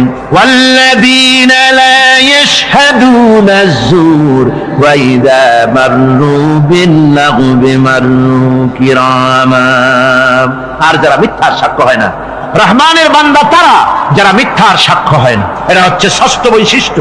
আর তারা কোনো অনর্থক, কোনো নিরর্থক কোনো কাজ যদি দেখে, ঘটনা দেখে, সেখান থেকে তারা শরীফ মানুষের মতো, একেবারে নিতান্ত ভদ্র মানুষের মতো সেখান থেকে কেটে পড়ে। গান বাজনা হচ্ছে, নাটক হচ্ছে, অশ্লীলতা হচ্ছে, গালাগালি হচ্ছে, অনর্থক কোনো কাজ হচ্ছে, নিরর্থক কোনো অনুষ্ঠান কিছু একটা হচ্ছে, ওখান থেকে একটা ভদ্রলোকের মতো, যেমন কোন দুর্গন্ধময় জায়গা থেকে মানুষ যখন যায়, নাকে রুমাল দিয়ে আস্তে করে সেখান থেকে পাশ কেটে চলে যায়, ঠিক কিনা? ঠিক ওইভাবে করে আল্লাহ পাক বলছেন আমার মুমিন বান্দারা এই ধরনের কোন অনর্থক, নিরর্থক যে কাজের মধ্যে কোনো পরকাল নাই, আল্লাহ নাই, দুনিয়ার মানুষের স্বার্থ নাই, দেশের স্বার্থ নাই, রাষ্ট্রের স্বার্থ নাই, জনগণের স্বার্থ নাই, এই ধরনের সমস্ত গাল গপ্প, নাটক, উপহাস, এই ধরনের মজা, এই ধরনের অনুষ্ঠান যখন দেখে, আমার মুমিন বান্দারা সেখানে দাঁড়ায় না। ময়লার কাছ থেকে নাকে রুমাল দিয়ে মানুষ যেমন চলে যায়, এই লোকটিও তখন অত্যন্ত ভদ্রের মতো আস্তে করে পাশ কেটে বেরিয়ে যায়। ওয়াল্লাযীনা ইযা যুক্কিরু বিআয়াতি রাব্বিহিম লাম ইয়াখিরু আলাইহা সাম্মান ওয়া উমিয়ানা। আর আমার বান্দাদের 7 নম্বরের, রহমানের বান্দা, খাঁটি বান্দা যারা, তাদের 7 নম্বরের বৈশিষ্ট্য হচ্ছে এই যে ওই সমস্ত বান্দারা তাদের কাছে যখন আমার আয়াতকে শোনানো হয়, আমার কোরআন তেলাওয়াত করে আমার আয়াত করে যখন নসিহত শোনানো হয়, তখন তারা বোবার মতো, বধিরের মতো বসে থাকে না। তারা বুঝতে পেরেছেন? রহমানের খাঁটি বান্দা যারা, তাদের কাছে কোরআনের কথা ওয়াজ করে যখন শোনানো হয়, আল্লাহর কালাম যখন শোনানো হয়, আয়াত পড়ে পড়ে যখন নসিহত শোনানো হয়, লাম ইয়াখিরু আলাইহা সুম্মান ওয়া উমিয়ানা, তখন ওই ব্যক্তি অন্ধ এবং বধিরের মতো চুপ করে বসে থাকে না, বরং আমল করা শুরু করে দেয়। জোরে বলেন সুবহানাল্লাহ। যখন সে জানলো যে এগুলি হলো আল্লাহর দিব্য কাজ, এগুলি আল্লাহর কাজ, আল্লাহ রাসূলের কাজ, তখন তা পালন করা শুরু করে দেয়। এই 5 দিন ধরে কোরআনের যে কথাগুলি হলো, এই কথাগুলি শোনার পর আপনারা কি বসে থাকবেন? বসে থাকবেন? তারা বসে থাকবে। এইগুলি শোনার পরে আল্লাহ তাদেরকে বলেছেন এরা হলো অন্ধ, এরা হলো বধির, এরা হলো বোবা। আমরা আল্লাহর এই যে কথা, আমরা কি অন্ধ আর বধির আর বোবা হবো নাকি? আমরা হবো না। আমরা অন্ধ নয়, বধির নয়, বোবা নই, বরং আল্লাহ যা বলেছেন, যা শুনলাম সামি'না ওয়া আতানা, এই 5 দিন ধরে যা শুনলাম আল্লাহর কথা, কার কথা শুনলাম? আর সমস্ত কথা আমরা আমল করবো। জোরে কোন আমিন। আল্লাহ যেন কবুল করেন। জোরে কোন আমিন। আমল করা কি? বসে না থাকা কি? বসে না থাকা হচ্ছে যা শুনলাম, আল্লাহর যা ফরজ, যা হুকুম, তা মানবো। আল্লাহ যা নিষেধ করেছেন তার থেকে ফিরে থাকবো, এটাই হলো কাজ। এরপরে রব্বুল আলামিন বলেন والذين يقولون ربنا هب لنا من أزواجنا وذرياتنا قرة أعين واجعلنا للمتقين إماما। রহমানের বান্দা 8ম নম্বর এবং শেষ নাম্বার হচ্ছে এটা বৈশিষ্ট্য এই যে তারা রহমানের যারা খাঁটি বান্দা, আল্লাহর যারা খাঁটি বান্দা, তারা রব্বুল আলামিনের কাছে মুনাজাত করে, আমার রব, আয় আমার আল্লাহ, হাবলানা মিন আজওয়াজিনা ওয়া যুররিয়াতিনা, আমাদের এবং আমাদের স্ত্রীদের আর আমাদের সন্তানদেরকে তুমি দয়া করে আমাদের চক্ষুর শীতলতা বানায় দাও। জোরে বলেন আমিন। ওয়াজআলনা লিল মুত্তাকিনা ইমামা, আর আমার এই সন্তানদেরকে তুমি মুত্তাকিদের ইমাম বানায় দাও। শুধু মুত্তাকি বানায়ও না, মুত্তাকিদের নেতা বানায় দাও। জোরে বলেন সুবহানাল্লাহ। এই কথা, এই সূরাটা, এইটা তখনকার কথা যখন এই মুমিনদের মক্কি সূরা, তো এটা যখন মক্কা শরীফে দেখা গেল যে মুসলমানেরা, যিনি ইসলাম কবুল করেছেন তার বাপ কাফের, যিনি ইসলাম কবুল করেছেন কারো বাপ কাফের, কারো মা কাফের, কারো সন্তান কাফের, কারো মেয়ে কাফের, কারো জামাই কাফের, সব প্রিয়জনেরা কুফরি হালতে আছে। আর এগুলি দেখে তাদের চক্ষুর মধ্যে কাঁটা বিঁধতেছিল, চক্ষু জর্জরিত হয়ে যাচ্ছিল। নিজের সন্তানের চেহারা যত ভালো হোক, সন্তান যতই শিক্ষা দীক্ষা থেকে যতই উন্নত আর ভালো হোক না কেন, সে যদি জাহান্নামের দিকে অগ্রসর হতে থাকে, কোন নেককার ইমানদার পিতার মনে তার সান্ত্বনার কারণ হতে পারে না। সে তখন আল্লাহর দরবারে, আল্লাহ পাক বলেন ওই মোমেন বান্দারা আমার কাছে দোয়া করে যে রব্বুল আলামিন আমার সন্তানদেরকে, আমার স্ত্রীদেরকে আমার চোখের শীতলতা বানাও, তাদের আমল আখলা কেমন বানাও যাতে আমাদের চক্ষু ঠান্ডা হয়ে যায়। জোরে বলেন আমিন, জোরে বলেন আমিন। সন্তানদের জন্য আল্লাহর কাছে দোয়া করতে হবে। আপনারা দেখেন, চোখের সামনে দেখতে পাচ্ছেন সন্তান সিনেমায় যান, সন্তান নামাজ পড়ে না, সন্তান রোজা রাখে না, সন্তান মানুষের তৈরি করা মতাদর্শের পেছনে স্লোগান দিচ্ছে, দৌড়াচ্ছে, আর আপনি পিতা হয়ে তাকে ঠেকাচ্ছেন না। ওই ছেলে তো জাহান্নামে যাচ্ছে, আপনার দরদ হওয়া উচিত, ওই ছেলেকে ফিরানো দরকার আর আল্লাহর কাছে দোয়া করা দরকার। আমার বন্ধুগণ, দোয়া আল্লাহ নিজেই শিখাই দিচ্ছেন, দোয়া করো।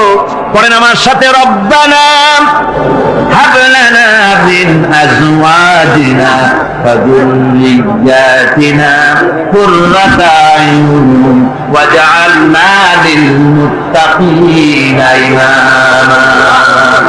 أولئك يجزون الغرفة بما صبروا ويلقون فيها تحية وسلاما। আল্লাহ পাক বলেন এই সব লোকদের জন্য তারা যে সবর করেছিল, সেই সবরের কারণে আমি তাদের উত্তম জাযা দান করব। আর তাদের জন্য ফেরেশতারা চতুর্দিক থেকে, ফেরেশতারা তাদের জন্য সম্বোধন করবে, তাদেরকে সম্বর্ধনা দিবে, ফেরেশতারা তাদের সম্বর্ধনা দিবে। ওয়াল মালাইকাতু ইয়াদখুলুনা আলাইহিম মিন কুল্লি বাবিন সালামুন আলাইকুম বিমা সাবারতুম ফানি'মা উকবাদ-দার। চতুর্দিক থেকে ফেরেশতারা আসতে থাকবে আর তারা সালাম দিতে থাকবে, তাদেরকে সম্বর্ধনা দেবে বেহেশতীদেরকে, আর বলবে তোমাদের জন্য এই পরকালের এই ঘরটা, এই জায়গাটা কতই না উত্তম করে আল্লাহ তৈরি করে রেখেছেন। বলেন সুবহানাল্লাহ। সালামুন আলাইকুম। আল্লাহ বলছেন উলাইকা ইউজসাউনাল গুরফাতা বিমা সাবারু। তোমরা যে সবর এখতিয়ার করেছিলে সেজন্য আজকে তোমাদের জন্য আমি এই বিরাট নিয়ামত তোমাদের জন্য রেখেছি। দ্বীনকে চালু করতে গেলে, ইসলামে আন্দোলন করতে গেলে বিপদ আসে, আর সেই বিপদে সবর এখতিয়ার করতে হয়। কত ভয় আসে, লোভ আসে, কত কিছু আসে, এগুলিকে উপেক্ষা করে যারা ইসলামী আন্দোলনের জন্য নফসের খায়েশকে, আরামকে হারাম করে দিয়ে আন্দোলনে যারা ঝাঁপিয়ে পড়তে পারে, তাদের জন্য আল্লাহ পাক এই সমস্ত নিয়ামত রেখে দিয়েছে। কুল মা ইয়াবাউ বিকুম রাব্বি লাউলা দুআউকুম ফাকাদ কাযযাবতুম ফাসাউফা ইয়াকুনু লিজামা। ও নবী, আপনি এদেরকে বলেন, আপনি এই লোকগুলিকে বলেন যে তোমাদের ব্যাপারে আল্লাহর কি প্রয়োজন পড়েছে যদি তোমরা আল্লাহকে নাই ডাকো, আল্লাহর কাছে যদি দোয়া না করো, যদি হাত না পাতো, আল্লাহ কি যদি না ডাকো, তাহলে তোমাদের কি আল্লাহর দরকার নেই? ফাকাদ কাযযাবতুম, তোমরা তো অস্বীকার করে চলছো। ফাসাউফা ইয়াকুনু লিজামা, খুব তাড়াতাড়ি করে তোমরা বুঝতে পারবে, এমন অবস্থা, এমন আযাব আসবে যে তখন তোমাদের প্রাণ বাঁচানোই দায় হয়ে পড়বে। আমার বন্ধুগণ, একটা মানুষের সাথে, আর মানুষের সৃষ্টি আর পাথরও সৃষ্টি, পাথরও একটা মাখলুক, মানুষও মাখলুক। পাথরের সাথে মানুষের পার্থক্য কোথায়? পাথর আল্লাহর দরবারে হাত তুলতে পারে না, আল্লাহকে ডাকতে পারে না, মোনাজাত করতে পারে না। মানুষ ডাকতে পারে, হাত তুলতে পারে, তার হাত দেওয়া আছে। মানুষ হয়ে যদি আল্লাহর দরবারে হাত তুলতে না পারলেন, চোখের পানি যদি না ফেলতে পারলেন, আল্লাহ পাক বলছেন, ও নবী বলে দেন, আপনি বলুন তোমাদের দিয়ে কি প্রয়োজন আল্লাহর? লাউলা দুআউকুম, তোমরা যদি সেই আল্লাহকে যদি না ডাকো, যদি তার কাছে হাত না তোলো, তাহলে তোমাদের দিয়ে আল্লাহর দরকারটা কি? তোমাদেরকে রব্বুল আলামিন তৃণখণ্ডের মতো উড়িয়ে দিবেন, কোন মর্যাদা থাকবে না আল্লাহর কাছে। সুতরাং মর্যাদা পেতে হলে আল্লাহকে ডাকতে হবে, আল্লাহর কাছে চাইতে হবে। এভাবে করে আল্লাহ পাক তার বান্দাদেরকে নির্দেশ করছেন। আমার বন্ধুগণ, এই মোট 8টি বৈশিষ্ট্য ইসলামের আপনার মুমিন বান্দাদের জন্য, রহমানের খাঁটি বান্দাদের জন্য এই 8টি বৈশিষ্ট্য আল্লাহ পাক দান করেছেন। এই 8টি বৈশিষ্ট্য যেন আল্লাহ পাক আমাদের মধ্যে দান করে দেন। জোরে বলেন আমিন, আরো জোরে বলেন আমিন। 8টি বৈশিষ্ট্যের জন্য আল্লাহ পাক বেহেশত রেখেছেন। 8টি বেহেশত কয়টি? এই 8টি বেহেশতের দরওয়াজা আল্লাহ যেন আমাদের জন্য কিয়ামতে খুলে দেন। জোরে বলেন আমিন।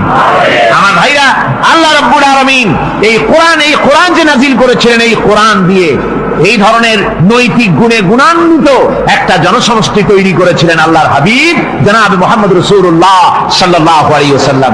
আর সেই জনসমষ্টি দিয়ে রাসূল পাক সাল্লাল্লাহু আলাইহি ওয়াসাল্লাম একটি ইসলামী কল্যাণমূলক রাষ্ট্র তৈরি করেছিলেন। রাসূলুল্লাহ কি করেছিলেন? একটা রাষ্ট্র। এই যা বললাম, এই 5 দিন ধরে যা বললাম, এই সব গুণাবলী দিয়ে, এই সব বৈশিষ্ট্য দিয়ে রাসূলুল্লাহ একটা জনগোষ্ঠী তৈরি করেছিলেন। সেই জনগোষ্ঠী নিয়ে মক্কি জিন্দেগি থেকে রাসূলুল্লাহ মদিনায় আসলেন। আর মদিনায় এসে রাসূলুল্লাহ এখন রাষ্ট্রপ্রধান হয়ে গেলেন। কি হয়ে গেলেন? রাষ্ট্রপ্রধান, প্রেসিডেন্ট হয়ে গেলেন। রাসূলুল্লাহ আজকে প্রেসিডেন্ট, রাষ্ট্র হলো। আর কোরআন দিলেন সংবিধান হিসাবে, শাসনতন্ত্র হিসাবে। আল্লাহর নবী বললেন, আজকে আমি দেশবাসীকে এমন একটা কনস্টিটিউশন, এমন একটি সংবিধান দেশবাসীকে আমি দিলাম, যেই সংবিধানের বদৌলতে সমাজে আর চুরি থাকবে না, ডাকাতি থাকবে না, জিনা থাকবে না, ব্যভিচার থাকবে না। এর বদৌলতে মানুষ এখন দরজা খুলে ঘুমাতে পারবে, আর কোনো অশান্তি থাকবে না, চুরি হবে না, ডাকাতি হবে না, নারী ধর্ষণ হবে না, হত্যা হবে না, আরামের জমিন হয়ে যাবে, আর মানুষ শান্তিতে বসবাস করতে পারবে। হুজুর বললেন, খায়রুল কুরুনি কারনি, সর্বশ্রেষ্ঠ যুগ হচ্ছে আমার যুগ। আমার বন্ধুগণ, কোরআনের সমাজই ছিল পৃথিবীর সর্বশ্রেষ্ঠ সমাজ। সেই সমাজ ব্যবস্থাকে আমরা ভুলে গিয়েছি। আজকে সমাজতন্ত্র ব্যর্থ হলো কেন? কমিউনিজম ব্যর্থ হলো কেন? ব্যর্থ হওয়ার একমাত্র কারণ হলো তারা মানুষকে খেতে দিতে পারে নাই, পড়তে দিতে পারে নাই। পুঁজিবাদও ব্যর্থ, সমাজতন্ত্র ব্যর্থ। আসলে ওরা বলেছে আমরা সবাইকে সমান করে দেব, খাইতে দেব, পড়তে দেব, কাপড় দেব, চোপড় দেব, ওষুধ দেব, তোমাদের মৌলিক অধিকার, মৌলিক প্রয়োজন মিটাবো, এগুলি সব তারা বলেছে। কিন্তু মৌলিক প্রয়োজন মিটাতে পারে নাই। 70 বছরে যেতে পারল না, বিদায় হয়ে গিয়েছে। মৌলিক প্রয়োজন মিটাতে পারে শুধুমাত্র কোরআন। কে মিটাতে পারে? জোরে বলেন, কে পারে?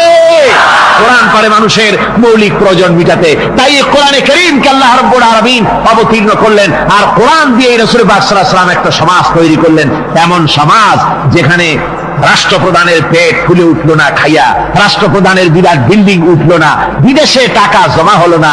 আজকে আমরা দেখি পৃথিবীতে কত জায়গায় রাষ্ট্রপ্রধান নিজের ছেলেবেলে নাই, হাওলাত করা ছেলে একটা, তাও যদি এত টাকা পয়সা বিদেশে জমা করে, তাহলে মানুষেরা মন্তব্য করে যদি নিজের ছেলে থাকতো তাহলে তো গোটা বাংলাদেশ বিদেশি ব্যাংকে জমা দিয়ে দিত। ইসলাম পৃথিবীতে এসেছে মানুষকে এমন এক শান্তির বিধান দিতে। রাষ্ট্রপ্রধান মুহাম্মদ রাসূলুল্লাহ সাল্লাল্লাহু আলাইহি ওয়াসাল্লাম মানুষ খাবার পেয়েছে, দরজা খুলে ঘুমাবার সুযোগ পেয়েছে। আজ হযরত আবু হুরায়রা রাদিয়াল্লাহু তাআলা আনহু বলেন, আমি রাসূলুল্লাহর কাছে গেলাম, হুজুরকে গিয়ে সালাম করলাম। আল্লাহর নবী সালামের জবাব দিলেন, কিন্তু দেখতে পেলাম মুখ নড়ে, আওয়াজ বেরোলো না। কারণ কি? কাছে গিয়ে দেখি নবীজি ক্ষুধার যন্ত্রণায় কথা বলতেছেন, আওয়াজ বেরোতেছে না। এত ক্ষুধা লেগেছে আল্লাহর নবীর। 2-4 দিন চলে গেছে, খাবার নাই। রাসূলুল্লাহ সমস্ত গনিমতের মাল, যাকাত সদকার মালগুলি, খাদ্য দ্রব্যগুলি 2 হাতে বিতরণ করেছেন। নিজের পেটে খাবার নাই, মানুষকে দিতেছেন। দিতে দিতে এশার নামাজ পড়ে নবীজি ঘরের মধ্যে প্রবেশ করে হযরত আয়েশা সিদ্দিকা রাদিয়াল্লাহু তাআলা আনহাকে দেখে বলেন, আয়েশা রে, সারাদিন কষ্ট করেছি, দারুণ ক্ষুধা লেগেছে, তাড়াতাড়ি করে কিছু খাবার আমারে এনে দাও। হযরত আয়েশা হুজুরের ক্ষুধার্ত শ্রান্ত ক্লান্ত চেহারার দিকে তাকাইয়া হযরত আয়েশা কেঁদে ফেলেছেন। হযরত মা আয়েশা কাঁদেন আর বলেন, ইয়া রাসূলুল্লাহ, হে আল্লাহর নামের কসম, টাকা দিয়া খোটা দিল না, মনেও কষ্ট দিল না। তাদের জন্য পুরস্কারটা কি শুনুন।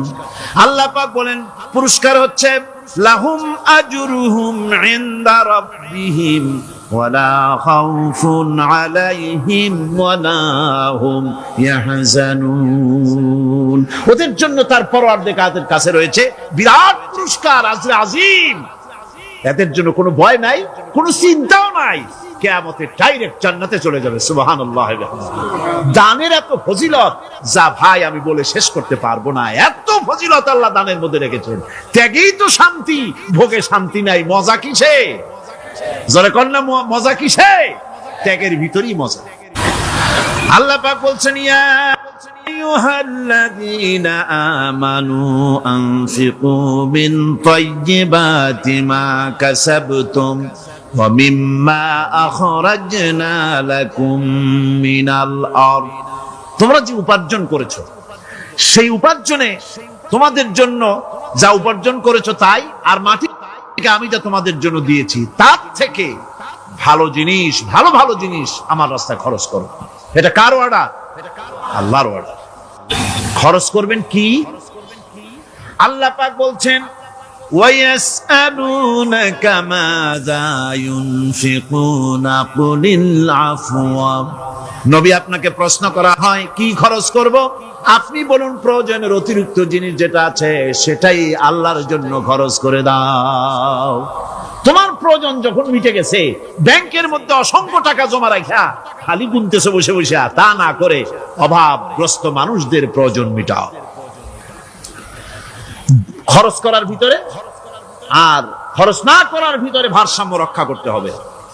ولا تجعل يدك مغلولة إلى عنقك ولا تبسطها كل البسط فتقعد ملوما محسورا তোমাদের দানের হাত গুটায় একেবারে গলার সাথে বেঁধে রেখো না, আবার এমন বেশি ছেড়েও দিও না, কারণ এর ফলে তোমাকে অনুতপ্ত হওয়া লাগতে পারে, কার্পণ্যতাও না হয় আর দ্বিতীয় জমের মতো দিয়ে সব ফতুরু না হয়ে যাও। দুটোর মধ্যে ব্যালেন্স হতে হবে। সাধারণ দান সাদকা কাদেরকে দিবেন, উপযুক্ত পাত্র কারা, তার একটা লিস্ট আল্লাহ দিচ্ছেন।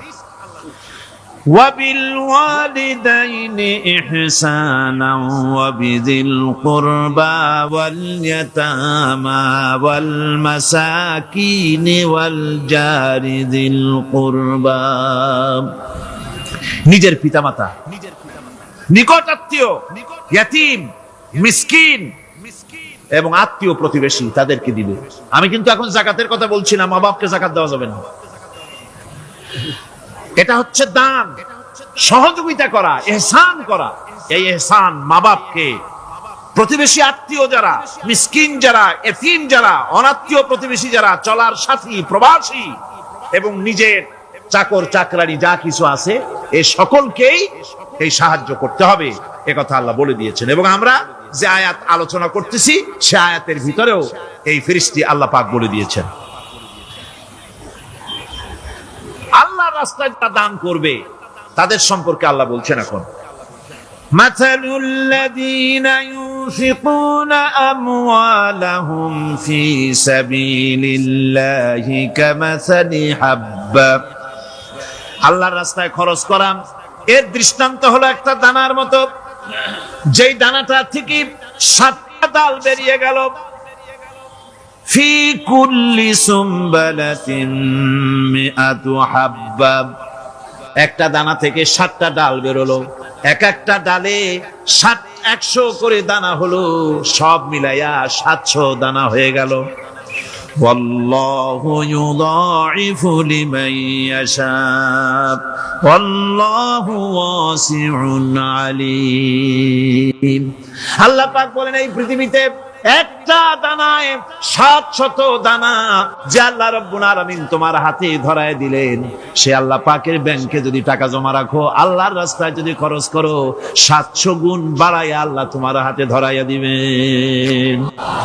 আল্লাহু ইউদাইফু লিমান ইয়াশা, আর আল্লাহ ইচ্ছে করলে এর থেকেও বেশি তোমাকে দান করবেন।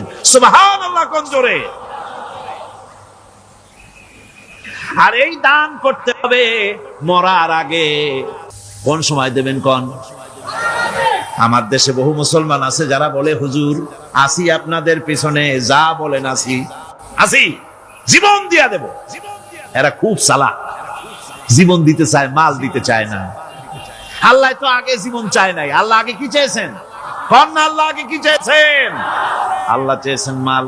وَتُجَاهِدُونَ فِي سَبِيلِ اللَّهِ بِأَمْوَالِكُمْ وَأَنفُسِكُمْ, আল্লাহ পাক বলেন জিহাদ করো আমার রাস্তায় মাল দিয়ে আর জান দিয়ে।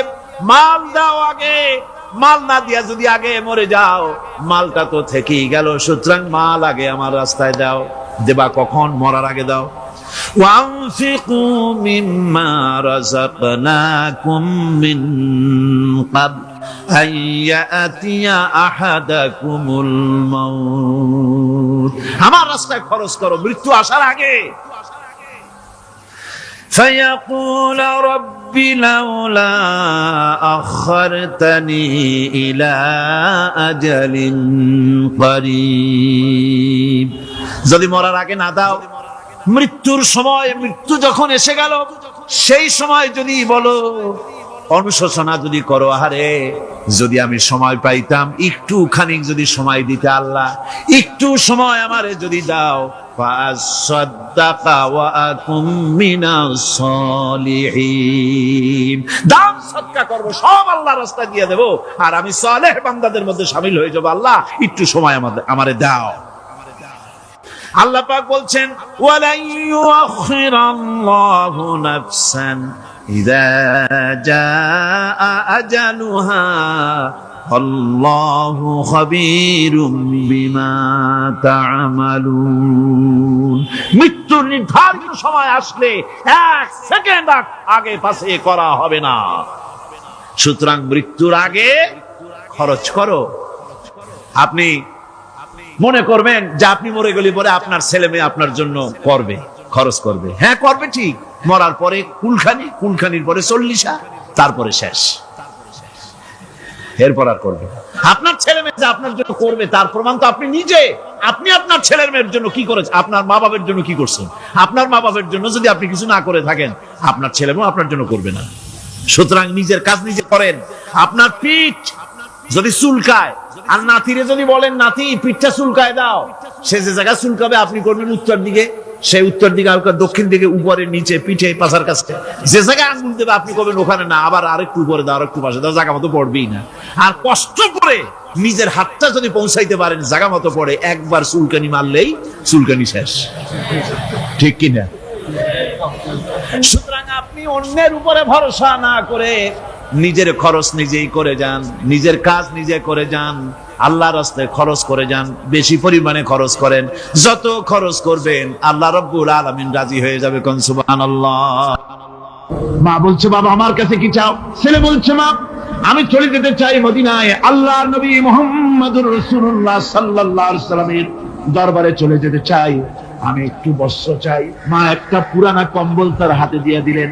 আব্দুল উজ্জা কম্বলটাকে ছিঁড়ে এক টুকরা কোন রকম হাঁটুর উপরে জড়ায় নিলেন, আর এক টুকরা গায়ে দিয়ে নিলেন। আব্দুল উজ্জা এবার বহু কষ্ট করে মরুভূমি পাড়ি দিয়ে মদিনা মুনাওয়ারায় চলে গিয়ে বাবি জিবরিল থেকে ঢুকে আসহাবে সুফফার চবুতরার সামনে বসে আছেন, ছেঁড়া কম্বল পরা। এবার বিশ্ব নবী, দুনিয়া আখিরাতের বাদশা জনাবে মুহাম্মদ রাসূলুল্লাহ সাল্লাল্লাহু আলাইহি ওয়াসাল্লাম যখন মসজিদের নিজের ঘরের থেকে দরজা খুলে বেরিয়েছেন, দেখেন এক যুবক বসা, একটা আধাটা কম্বল পরা, হাঁটুর উপরে কোন রকম করে রানটা, লজ্জাস্থানটা ঢাকার, গায়ে একটা ছেঁড়া কম্বল। তার এই অবস্থা দেখে হুজুর জিজ্ঞেস করেন, তুমি কে? যুবক বলছে, আমি আব্দুল উজ্জা। ইসলাম কবুল করার জন্য আমার সব ছিল, আমি কম ধনী ছিলাম না, আমার চাচা সব নিয়ে গেছে, সিনায় রেখেছে, আমার লুঙ্গিটাও দেয় নাই। ঘটনা সব তিনি খুলে খুলে বললেন। হুজুর বললেন, তোমার নাম আব্দুল উজ্জা নয়, তোমার নাম আব্দুল্লাহ। আব্দুল্লাহ জুলবাজাদাইন তার নাম। হযরত আব্দুল্লাহ জুলবাজাদাইন কি রাসূলুল্লাহ দিয়ে দিলেন, আসহাবে সুফফাদের সাথে মিলাই দিলেন, এখানে থাকো, খাবার আসতে পরে খাবে। তাদের সব সময় খাবার থাকতো না। আসহাবে সুফফায় তারা থাকতেন যাদের ঘর নাই, বাড়ি নাই, থাকার জায়গা নাই। ক্ষুধার জ্বালায় যখন তারা অতিষ্ঠ হয়ে যেতেন, নবীজি ঘরের থেকে তাহাজ্জুদের জন্য যখন বেরোতেন, ক্ষুধার্ত সাহাবীরা রাসূলের চেহারা দেখার সঙ্গে সঙ্গে ক্ষুধা নিবৃত্ত হয়ে যেত। হযরত রাসূল পাক সাল্লাল্লাহু আলাইহি ওয়াসাল্লাম আব্দুল্লাহকে ওনাদের মধ্যে ভিড়ায় দিলেন। আব্দুল্লাহ এবার কোরআন শরীফ পড়ে। কোরআন শরীফ পড়তে গিয়া চিল্লায় চিল্লায় তিনি পড়েন, আস্তে আস্তে পড়েন না। সাহাবীরা বিরক্ত হয়ে রাসূলের কাছে নালিশ করলেন যে বড় চিল্লায় কোরআন পড়ে, আমাদের নামাজও ডিস্টার্ব হয়। হুজুর বলেন, সাহাবীরা কেউ আব্দুল্লাহর ব্যাপারে কোনো কথা বলবে না, তারে চিল্লাইতে দাও, যেহেতু ঈমানের জন্য তারে বড় মূল্য দিতে হয়েছে। পরনের লুঙ্গিটা পর্যন্ত আনতে পারে নাই, যত খুশি চিৎকার করেছে আল্লাহর কালাম পড়ু। তাবুকের যুদ্ধ, রাসূলুল্লাহ তাবুকের দিকে রওনা করেছেন, 30,000 সৈন্য নিয়ে রওনা করেছেন। ওই জিহাদে মানুষেরা প্রাণ ভরে রাসূলুল্লাহকে সাহায্য করেছেন। মেয়ে লোকেরা নাকের ফুল, কানের দুল, গলার হাল খুঁড়ে খুঁড়ে রাসূলের কদম মোবারকে দিয়ে দিয়েছে। ধনীরা টাকা পয়সা সব দিয়েছে। হযরত আবু বকর তো যা ছিল সব এনে দিয়েছে, কিছু ছিল না ঘরে। রাসূল রওনা করলেন। প্রতিমধ্যে হযরত আব্দুল্লাহ জুলবাজাদাইন আল্লাহর নবীর খেদমতে হাজির হয়ে বলেন, হুজুর সবাই তো সব দিল, আমার কিছুই নাই, কিছু দিতে পারলাম না। হুজুর আপনি আমার জন্য দোয়া করেন, আমি যেন এই তাবুকের ময়দানে কাফেরদের বিরুদ্ধে লড়াই করে যেন শহীদ হয়ে যেতে পারি। মাল দিতে পারি নাই, কিন্তু আল্লাহর জন্য যেন আমার জীবনটা দিয়ে দিতে পারি। ও চট্টগ্রামের যুবকেরা, তরুণেরা, তোমাদের মতো 20 বছরের তরুণ হযরতে আব্দুল্লাহ জুলবাজাদাইন শাহাদাতের তামান্না করে রেসালাতে মাহবের কাছে দাঁড়িয়েছে। হুজুর বললেন, একটা গাছের বাকল নিয়ে আসো। একজন একটা বাকল নিয়ে এলো। রাসূলুল্লাহ এই বাকলটা আব্দুল্লাহ জুলবাজাদাইনের হাতে লাগাই দিলেন। রাসূলুল্লাহ বললেন, আয় আল্লাহ, আমি আব্দুল্লাহর রক্ত কাফেরদের জন্য হারাম করে দিলাম। হযরত আব্দুল্লাহ বলছেন, ইয়া রাসূলুল্লাহ, আমি চাইছিলাম শহীদ হব, আর আপনি আমার রক্তটা হারাম করে দিলেন কাফেরদের জন্য। আল্লাহর নবী বলেন, আব্দুল্লাহ রে, কোনো চিন্তা করো না, তোমার মৃত্যু যদি জ্বরেও হয়, আল্লাহ রাব্বুল আলামিন তোমার শাহাদাতের দরজা দিয়ে দিবেন। তাবুকের প্রান্তরে চলে গেলেন। কয়েকদিন ওই তাবুকের ময়দানে থাকায় রাসূলের কাছে খবর এলো, আব্দুল্লাহ মারাত্মক জ্বরে আক্রান্ত হয়ে ইন্তেকাল করেছেন। রাসূলুল্লাহ বললেন, আমি জানাজা পড়াবো। হযরতে আব্দুল্লাহর জানাজা হলো গভীর রাত। কবরের ভিতরে একজন দাঁড়ায়া লাশ ধরার জন্য একজন কবরের ভিতরে দাঁড়িয়েছে। 2 জন লোকে লাশ নিয়ে আসতেছে। হযরতে বেলাল আলো উঁচু করে দাঁড়ায় ধরে আছে। অন্ধকার রাত, কবরের ভিতরে একজন দাঁড়ানো, লাশ নিয়ে এসেছে দুজনে। কবরের ভিতরে যিনি দাঁড়ানো, তিনি বলছেন, এই লাশকে তোমাদের ভাইকে আদবের সাথে কবরে রাখো। কবরের মধ্যে যিনি দাঁড়ানো, তিনি আর কেউ নয়, বিশ্বনবী মুহাম্মদুর রাসূলুল্লাহ সাল্লাল্লাহু আলাইহি ওয়াসাল্লাম। হযরত রাসূলুল্লাহ বলতেছেন, আবু বকর, ওমর, তোমাদের ভাইকে আদবের সাথে কবরে রাখো, খবরদার বেয়াদবি করো না। কবরের মধ্যে আল্লাহ নবী আব্দুল্লাহ জুলবাজাদাইনকে নিজ হাতে শোয়ায় দিয়া কবরের উপরে পাথর বিছিয়ে দিয়ে নবীজি বললেন, রব্বুল আলামিন, আজকের এই সন্ধ্যা পর্যন্ত আমি আব্দুল্লাহর প্রতি রাজি ছিলাম, তুমিও আব্দুল্লাহর প্রতি সন্তুষ্ট হয়ে যাও। হযরত ইবনে মাসউদ রাদিয়াল্লাহু তাআলা আনহু বলেন, আমি চিৎকার মেরে কেঁদে কেঁদে বললাম, আল্লাহ, আজকে যদি এই কবরে আব্দুল্লাহ না হয়ে আমি হতাম, আমার কিসমতটা ভালো হয়ে যেত। যুবকেরা, ও তরুণ মুসলমানেরা, তোমরাই রক্ত দিয়ে ইসলাম কায়েম করেছো। কে কায়েম করেছে ইসলাম? মুসলিম তরুণেরা, মুসলিম যুবকেরা। তোমাদের অবদান সব চাইতে বেশি। আজ মুসলমান যুবকদের চরিত্র নাই। মদ, জুয়া, জিনা, ব্যভিচার করে করে সর্বনাশ করে দেওয়া হল। সরকারি ভাবে, বেসরকারি ভাবে, বিভিন্ন ভাবে যুবকদেরকে মিসগাইড করার জন্য মদ দেওয়া হয়, টাকা দেওয়া হয়, অস্ত্র দেওয়া হয়, সব দিয়ে যুবকদের চরিত্র নষ্ট করা হচ্ছে। অথচ যুবক হচ্ছে একটা জাতির মেরুদণ্ড। জাতির কি মেরুদণ্ড? এই মেরুদণ্ডকে ঘুরে ধরেছে, এই মেরুদণ্ড নষ্ট করার ব্যবস্থা করা হয়েছে। আমার মুসলমান ভাইয়েরা, হাদিস থেকে শোনো, বদরের প্রান্তরে যুদ্ধ হবে। রাসূলুল্লাহ সাহাবায়ে কিরামদেরকে রেডি করেছেন, কিন্তু এই যুদ্ধটা বড় মারাত্মক। এই জিহাদ বড় মারাত্মক। জিহাদ হবে, চাচার বিরুদ্ধে ভাতিজা জিহাদ করবে, বাপের বিরুদ্ধে সন্তান অস্ত্র ধারণ করবে, ভাইয়ের বিরুদ্ধে ভাই অস্ত্র ধারণ করবে। কোন জায়গা?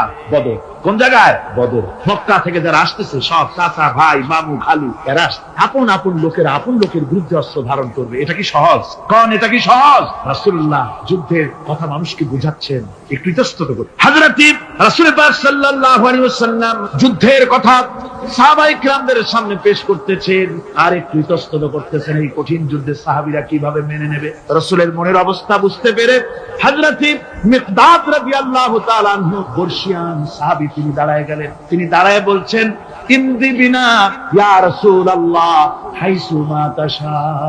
হে রাসূল, আপনি আমাদেরকে নিয়ে চলুন, আল্লাহ যেদিকে আপনাকে যেতে বলে, হাইসু মা তাশা, আয় হাইসু মা আমারাকাল্লাহ, যেদিকে আল্লাহ আপনাকে যেতে বলেন আমাদেরকে নিয়ে আপনি সেদিকে চলেন। ইন্না লা নাকুলু লাকা কামা ক্বালা বানু ইসরাঈল লিমূসা আলাইহিস সালাম, ইযহাব আনতা ওয়া রাব্বুকা ফাকাতিলা ইন্না হাহুনা কাঈদুন। আমরা মুসা আলাইহিস সালামের উম্মতের মতো বলবো না যে, হে মুসা, তুমি আর জিবরাইল আর তোমার আল্লাহ যুদ্ধ করো, আমরা ঘরে বসে আরাম করি। এই কথা আমরা বলবো না হুজুর। বল ইযহাব আনতা ওয়া রাব্বুকা ফাকাতিলা ইন্না মাআকুমা মুকাতিলুন। হে রাসূল, বরং আমরা বলবো, আপনি যুদ্ধ করুন, আপনি আমাদের নিয়ে চলুন, আমরা লড়বো আপনার সাথে কাফেরদের বিরুদ্ধে। ততক্ষণ পর্যন্ত লড়বো মা দামাত আইনুন মিন্না তাতাররাফ।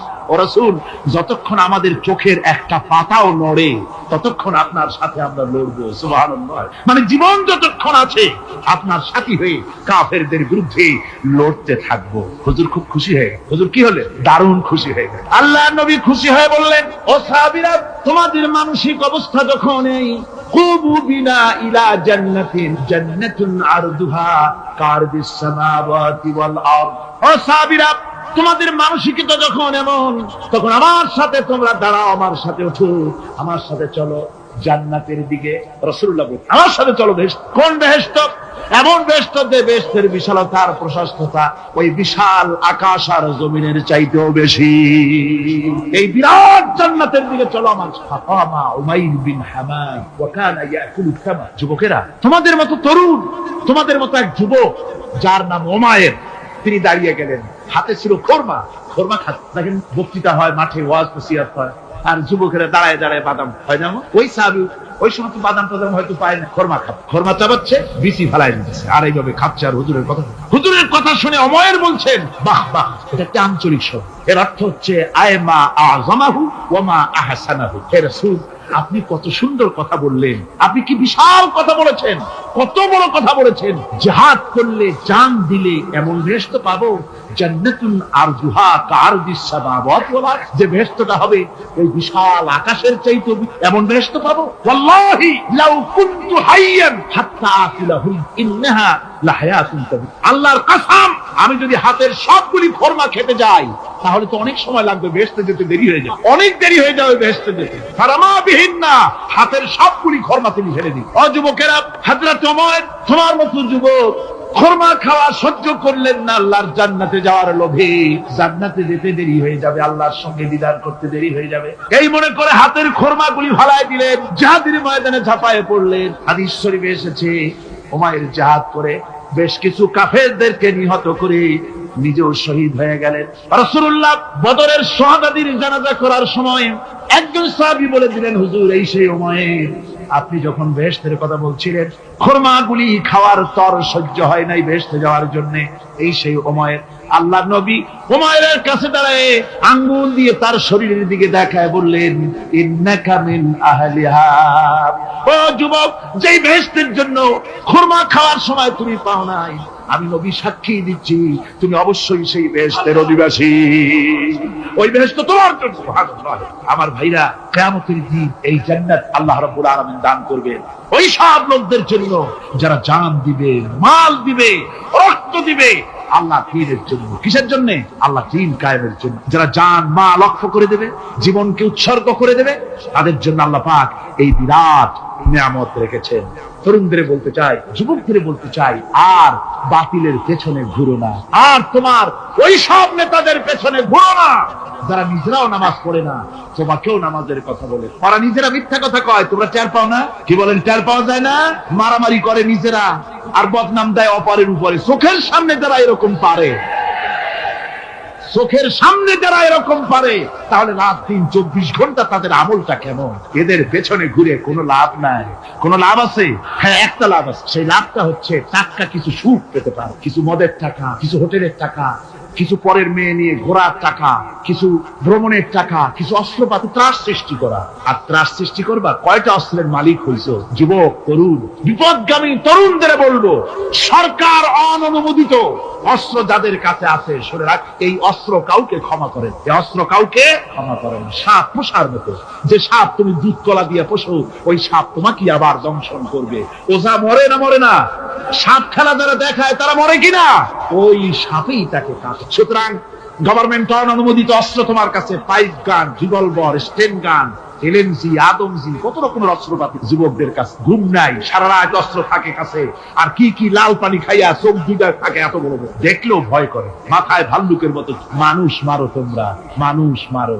আহা, যারে মারলা একটুখানি হিউম্যান বিবেক দিয়ে চিন্তা করো। যাকে মেরেছ ওই রাত্রে তার বাড়ির কাছে যাও, ওই রাত্রে গোপনে তার বাড়ির কাছে গিয়ে দেখো তার মা কিভাবে তার সন্তানের জন্য কাঁদতেছে, মায়ের কোলটা খালি হয়েছে বলে কিভাবে কাঁদতেছে, তার বাবা কিভাবে কাঁদতেছে, তার বউ থাকলে কিভাবে ছটফট করতেছে, তার কলিজার টুকরা সন্তান থাকলে কিভাবে আব্বা আব্বা বলে কাঁদতেছে? যারে গুলি করে মেরেছো একবার বাড়ির কাছে গিয়ে কান পাচা শোনো। মনে রাখো যুবক, সন্ত্রাসীরা, শুনে রাখো, অস্ত্র দিয়া মানুষকে যারা মেরেছো, আল্লাহর কসম করে বলি যেভাবে মেরেছো ওইভাবে তোমাকেও নিহত হতে হবে, কোনো সন্দেহ নাই। বাড়িতে গিয়ে ডায়েরিতে লিখে রাখো আমার কথা। থামুন, বাড়িতে গিয়ে ডায়েরিতে লিখে রাখো, ডায়েরিতে লিখে রাখো। যদি তুমি কাউকে হত্যা করে তার বউকে যদি বিধবা বানায়, তোমার বউ বিধবা হবেই। তুমি যদি কারো ছেলেকে এতিম বানায় থাকো, তোমার ছেলেকে আল্লাহ এতিম বানায় রাস্তায় ভিক্ষা করায় ছাড়বে। তুমি যদি কারো বাপকে মাকে কাঁদায় থাকো, আল্লাহ রাব্বুল আলামিন তোমার মা বাপকে কাঁদাবে। তুমি যদি বেয়নটের খোঁচা দিয়া, ড্যাগারের খোঁচা দিয়া একটা মানুষকে যদি বুক ফেলে থাকো, তোমার বুকটা ঝাঁঝরা করে দেওয়ার মতো অস্ত্র আল্লাহ তৈরি করে রেখেছে। বিশ্বাস করো, বিশ্বাস করো।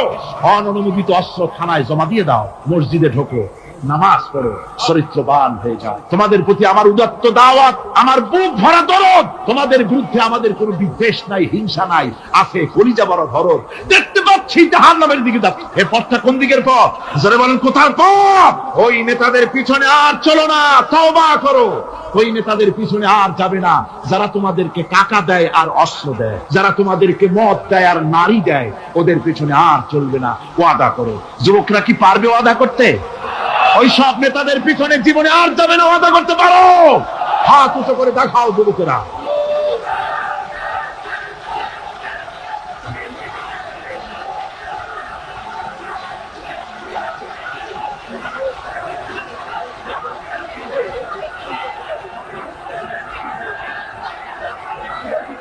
আমার মুসলমান ভাইরা, আমি তো দাঁড়াতে বলি নাই। জি জি জি জি জি জি বসেন বসেন। যে বুঝতে পেরেছি কালকের টেকনিক অবলম্বন করেছেন আপনারা আর কি। এই সুযোগে একটু কোমরটা সোজা করে নিলেন। বুঝতে পেরেছি, আমরা কিছু মাইন্ড করিনি। এখন বসেন, বসেন, তাড়াতাড়ি বসে যান। কথা আমার অনেক, সময় কম, না তাড়াতাড়ি শেষ করব। বসেন। আপনারা না বসতে তো কথা বলতে পারবো না, বসতে হবে। অত্যন্ত জরুরি জরুরি কথা আছে, সে কথাগুলি আমাদের শুনতে হবে। যেহেতু এই মাহফিলের পর আবার আপনাদের সামনে কথা বলতে পারবো, এর কোনো গ্যারান্টি নাই। আছে নাকি কোনো গ্যারান্টি? না। সুতরাং বসতে হবে, কেউ দাঁড়াবে না। জোরে সোরে জিকির করেন, লা ইলাহা ইল্লাল্লাহ, লা ইলাহা। আমার ভাইরা, আজকের মাহফিলের সবচেয়ে বড় আকর্ষণ আখিরি মুনাজাত, ঠিক না? কোরআনে কারীমের মাহফিলের মুনাজাত অবশ্যই কবুল হবে ইনশাআল্লাহ। এত মানুষের দোয়া আল্লাহ ফিরাতে পারেন না। তার নাম রহমান, তার নাম রহিম, তার নাম গফুর, তার নাম গফফার। বান্দার দোয়া কবুল করাই তো তার কাজ। সুতরাং নড়াচড়া আদৌ করবেন না, যার যার জায়গায় বসে থাকুন। না বসলে আপনারা যদি হাঁটেন, মাঝে মধ্যে দাঁড়ান, এটা খুবই বিরক্তির উদ্রেক করবে। ভাইয়েরা, আমি সকলকে সেজন্য বলতে চাই যে আমরা আল্লাহর দ্বীন প্রতিষ্ঠার জন্য এই জিহাদের কথা যে আল্লাহ বলছেন, এই জিহাদের জন্য আমরা জান মাল সব কিছুকে উৎসর্গ করতে চাই। আল্লাহ যেন কবুল করেন, সবাই বলেন আমিন। আনন্দ, আরাম আর বিলাসিতায় আমরা আমাদের জীবনকে ভাসায় দিয়ে, যার কারণে আমাদের জিল্লুত। এ মুসলমানদের উরুজ, এ মুসলমানদের তারাক্কি কিভাবে আসে শুনুন। বিশ্ব কবির ভাষা, বিশ্ব কবি আল্লামা ইকবাল रहमतुल्लाह अलैहि বলেছেন, আ তুঝে বাতাও তকদীরে উমম क्या है, आ तुझे बताओ तकदीरे उमम क्या है, शमशीर उसना अव्वल ताऊस और बाबाखीर। এসো আমি তোমাকে এই জাতির উন্নতির কথা শোনাই। এই জাতির উন্নতি তখন হয় যখন এক হাতে থাকে কোরআন আর এক হাতে থাকে তরবারি, তখন হয় জাতির উন্নতি। আর এই জাতি যখন কোরআন আর তরবারি ছেড়ে দিয়ে যখন তানপুরা, বেহালা, সারিন্দা, নারিন্দা, গিটার, পিটা, সারেগামা, পাদানিসার পেছনে যখন লাগে, কপাল তখনই পড়ে। কপাল পড়ে কখন? তখনই পড়ে। আজ আমাদের টেলিভিশন, আমাদের রেডিও, আমাদের সংস্কৃতি সব সারেগামার সংস্কৃতি। কিসের সংস্কৃতি? আগে তো মুসলমানের ঘরে প্রত্যেক দিন সকাল বেলায় আওয়াজ আসতো, মুসলমানদের ঘরে সকাল বেলায় মুসলমানদের ঘরে ঘরে জানালার ফাঁক দিয়ে আওয়াজ আসতো, বিসমিল্লাহির রহমানির রহিম, সূরা ইয়াসিন, সূরা রহমান ইত্যাদির তেলাওয়াত ভেসে আসতো। এখন আর তেলাওয়াত ভেসে আসে? এখন মুসলমানদের ঘরের থেকে সকালবেলায় আওয়াজ আসে, সারে গামা, পাদানিশা, বাবা খালু, মামু নানা, হাবি জাবি, এই গানের ট্রেডিং গুলি, গানের শব্দগুলি চলে আসে। কোরআন শিখবার জন্য, শিখাবার জন্য ছেলের জন্য যে মৌলবি রাখে, সারা মাস পড়াবে, বেতন 300 টাকা। আর গানের মাস্টার যে গান শিখাবে, রবীন্দ্রসঙ্গীতের প্যানপ্যানানি সুর শিখাবে, নাচ শিখাবে, সপ্তাহে 2 দিন এসে 2 ঘন্টা শিখাবে, বেতন 3000। কপাল পোড়া জাতি। কি পোড়া জাতি? জাতি তার কপাল পুড়ে। কোরআনের সাথে তার সম্পর্ক কম, জিহাদের সাথে সম্পর্ক কম, সম্পর্ক হয়েছে গানের সাথে, সম্পর্ক নাটকের সাথে। তাই আজ আল্লাহর দ্বীন কায়েমের জন্য লড়াইয়ের ময়দানে আসতে হবে। বাংলাদেশে কিন্তু জিহাদের ডাক এসে গেছে। কিসের ডাক এসেছে?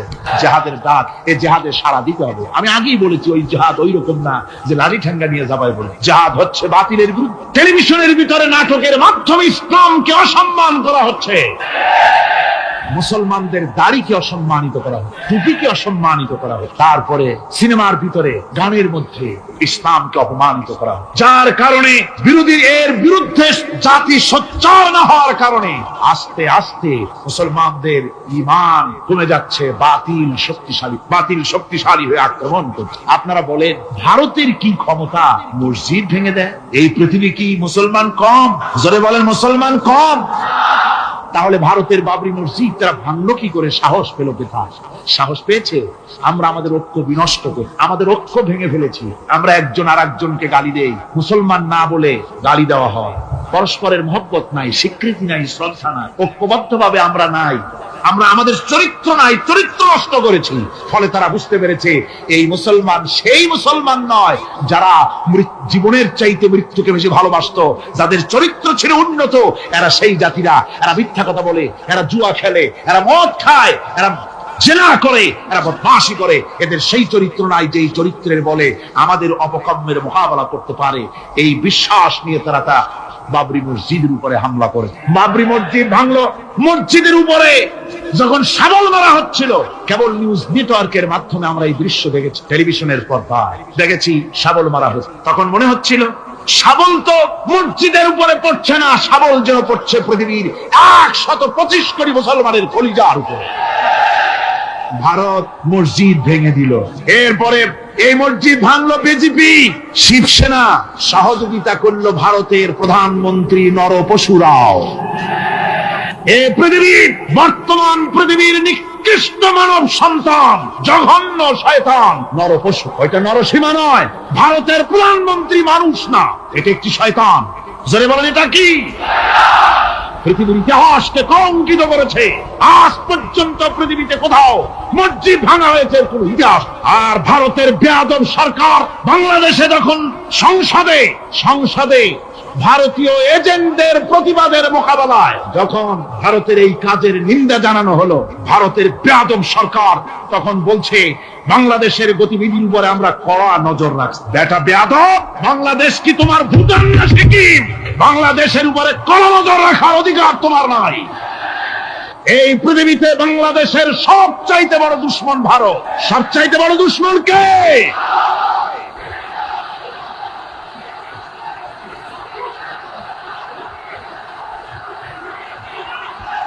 আমার মুসলমান ভাইয়েরা, ভারতের জনগণের সাথে আমাদের কোনো বিদ্বেষ নাই, ভারতের জনগণের সাথে আমাদের কোনো শত্রুতা নাই, ঠিক কিনা? আমাদের দুশ্মনী নরপশুর সাথে। তুমি একটা সরকার, তোমার হাতে রয়েছে সেনাবাহিনী, তোমার সাথে বিএসএফ, তোমার হাতে ল্যান্ড ফোর্স, এয়ার ফোর্স, সব বাহিনী তোমার হাতে। মসজিদ ভাঙে চোখের সামনে, তোমার বাহিনীর লোকেরা অস্ত্র নিয়ে দাঁড়িয়ে থাকে, একটা ফাঁকা গুলিও করলো না। করছে একটা ফাঁকা গুলি? মুসলমানেরা প্রতিবাদ করলো। সেই প্রতিবাদের মুখে মুসলমানদেরকে গুলি করে মারা হলো। কারফিউ দিয়ে পুলিশেরা মুসলমানদের ঘরে ঢুকে মুসলমানদেরকে বের করে এনে বেয়নেট চার্জ করে শহীদ করে। দিল্লি, মিরাট, দিল্লিতে, মিরাটে, কলকাতায়, বোম্বে, মাদ্রাস, গোটা ভারতে সাম্প্রদায়িক দাঙ্গা দিয়ে ডুবিয়ে ফেলে মুসলমানেরা আজকে তার সেখানে এতিম অবস্থায় পড়ে আছে। একটা সরকার এই দৃশ্য দেখতে পারে? মানুষের কোনো মর্যাদা তোমার কাছে নাই। আরো বাংলাদেশের উপরে কড়া নজর রাখবা। 1971-এর বাংলাদেশ এখন না, 93-এর বাংলাদেশ। তোমার গোলামেরা দেশ শাসন করে না, এদেশে 11.5 কোটি মুসলমান বাস করে। আমরা ভারতকে দেখিয়ে দেব ইনশাআল্লাহ, জিহাদের প্রেরণা নিয়ে যদি প্রয়োজন হয় বাংলাদেশের যুদ্ধ যদি করা লাগে ভারতের সাথে, আর যুদ্ধ করা লাগবে। রাসূলুল্লাহর ওয়াদা। কার ওয়াদা? নাসাই শরীফ, ইবনে মাজাহ, এই ৭২টি হাদিসের মধ্যে হযরত আবী হুরায়রা রাদিয়াল্লাহু তাআলা আনহু বর্ণিত হাদিস রয়েছে। বলেছেন 2 শ্রেণীর লোক কিয়ামতের দিন জাহান্নাম থেকে মুক্ত হয়ে যাবে। এক শ্রেণী হচ্ছে যারা ঈসা আলাইহিস সালামের সাথে সাথী হয়ে যারা লড়বে আর শহীদ হবে, কিয়ামতে তারা জান্নাতে যাবে, জাহান্নাম থেকে মুক্ত। আর দ্বিতীয় শ্রেণী, ভারতের সঙ্গে একটা যুদ্ধ হবে, রাসূল বলেছেন হিন্দুস্তানের সঙ্গে একটা লড়াই হবে। ওই লড়াইয়ে যারা শহীদ হবে, রাসূলুল্লাহ বলেছেন কিয়ামতের দিন জাহান্নাম থেকে আল্লাহ মুক্ত করে দিবেন। সেই লড়াই ভারতের সাথে আমাদের হবে। ওই লড়াই যেদিন বাঁধবে, বাংলাদেশের সেনাবাহিনী, air force, land force, police শুধু এরাই যুদ্ধ করবে না, বাংলাদেশের 12 কোটি তৌহিদি জনতা শহীদ তিতুমীরের বাস হাতে নিয়ে ভারতকে পিটিয়ে ঠান্ডা করবে ইনশাআল্লাহ।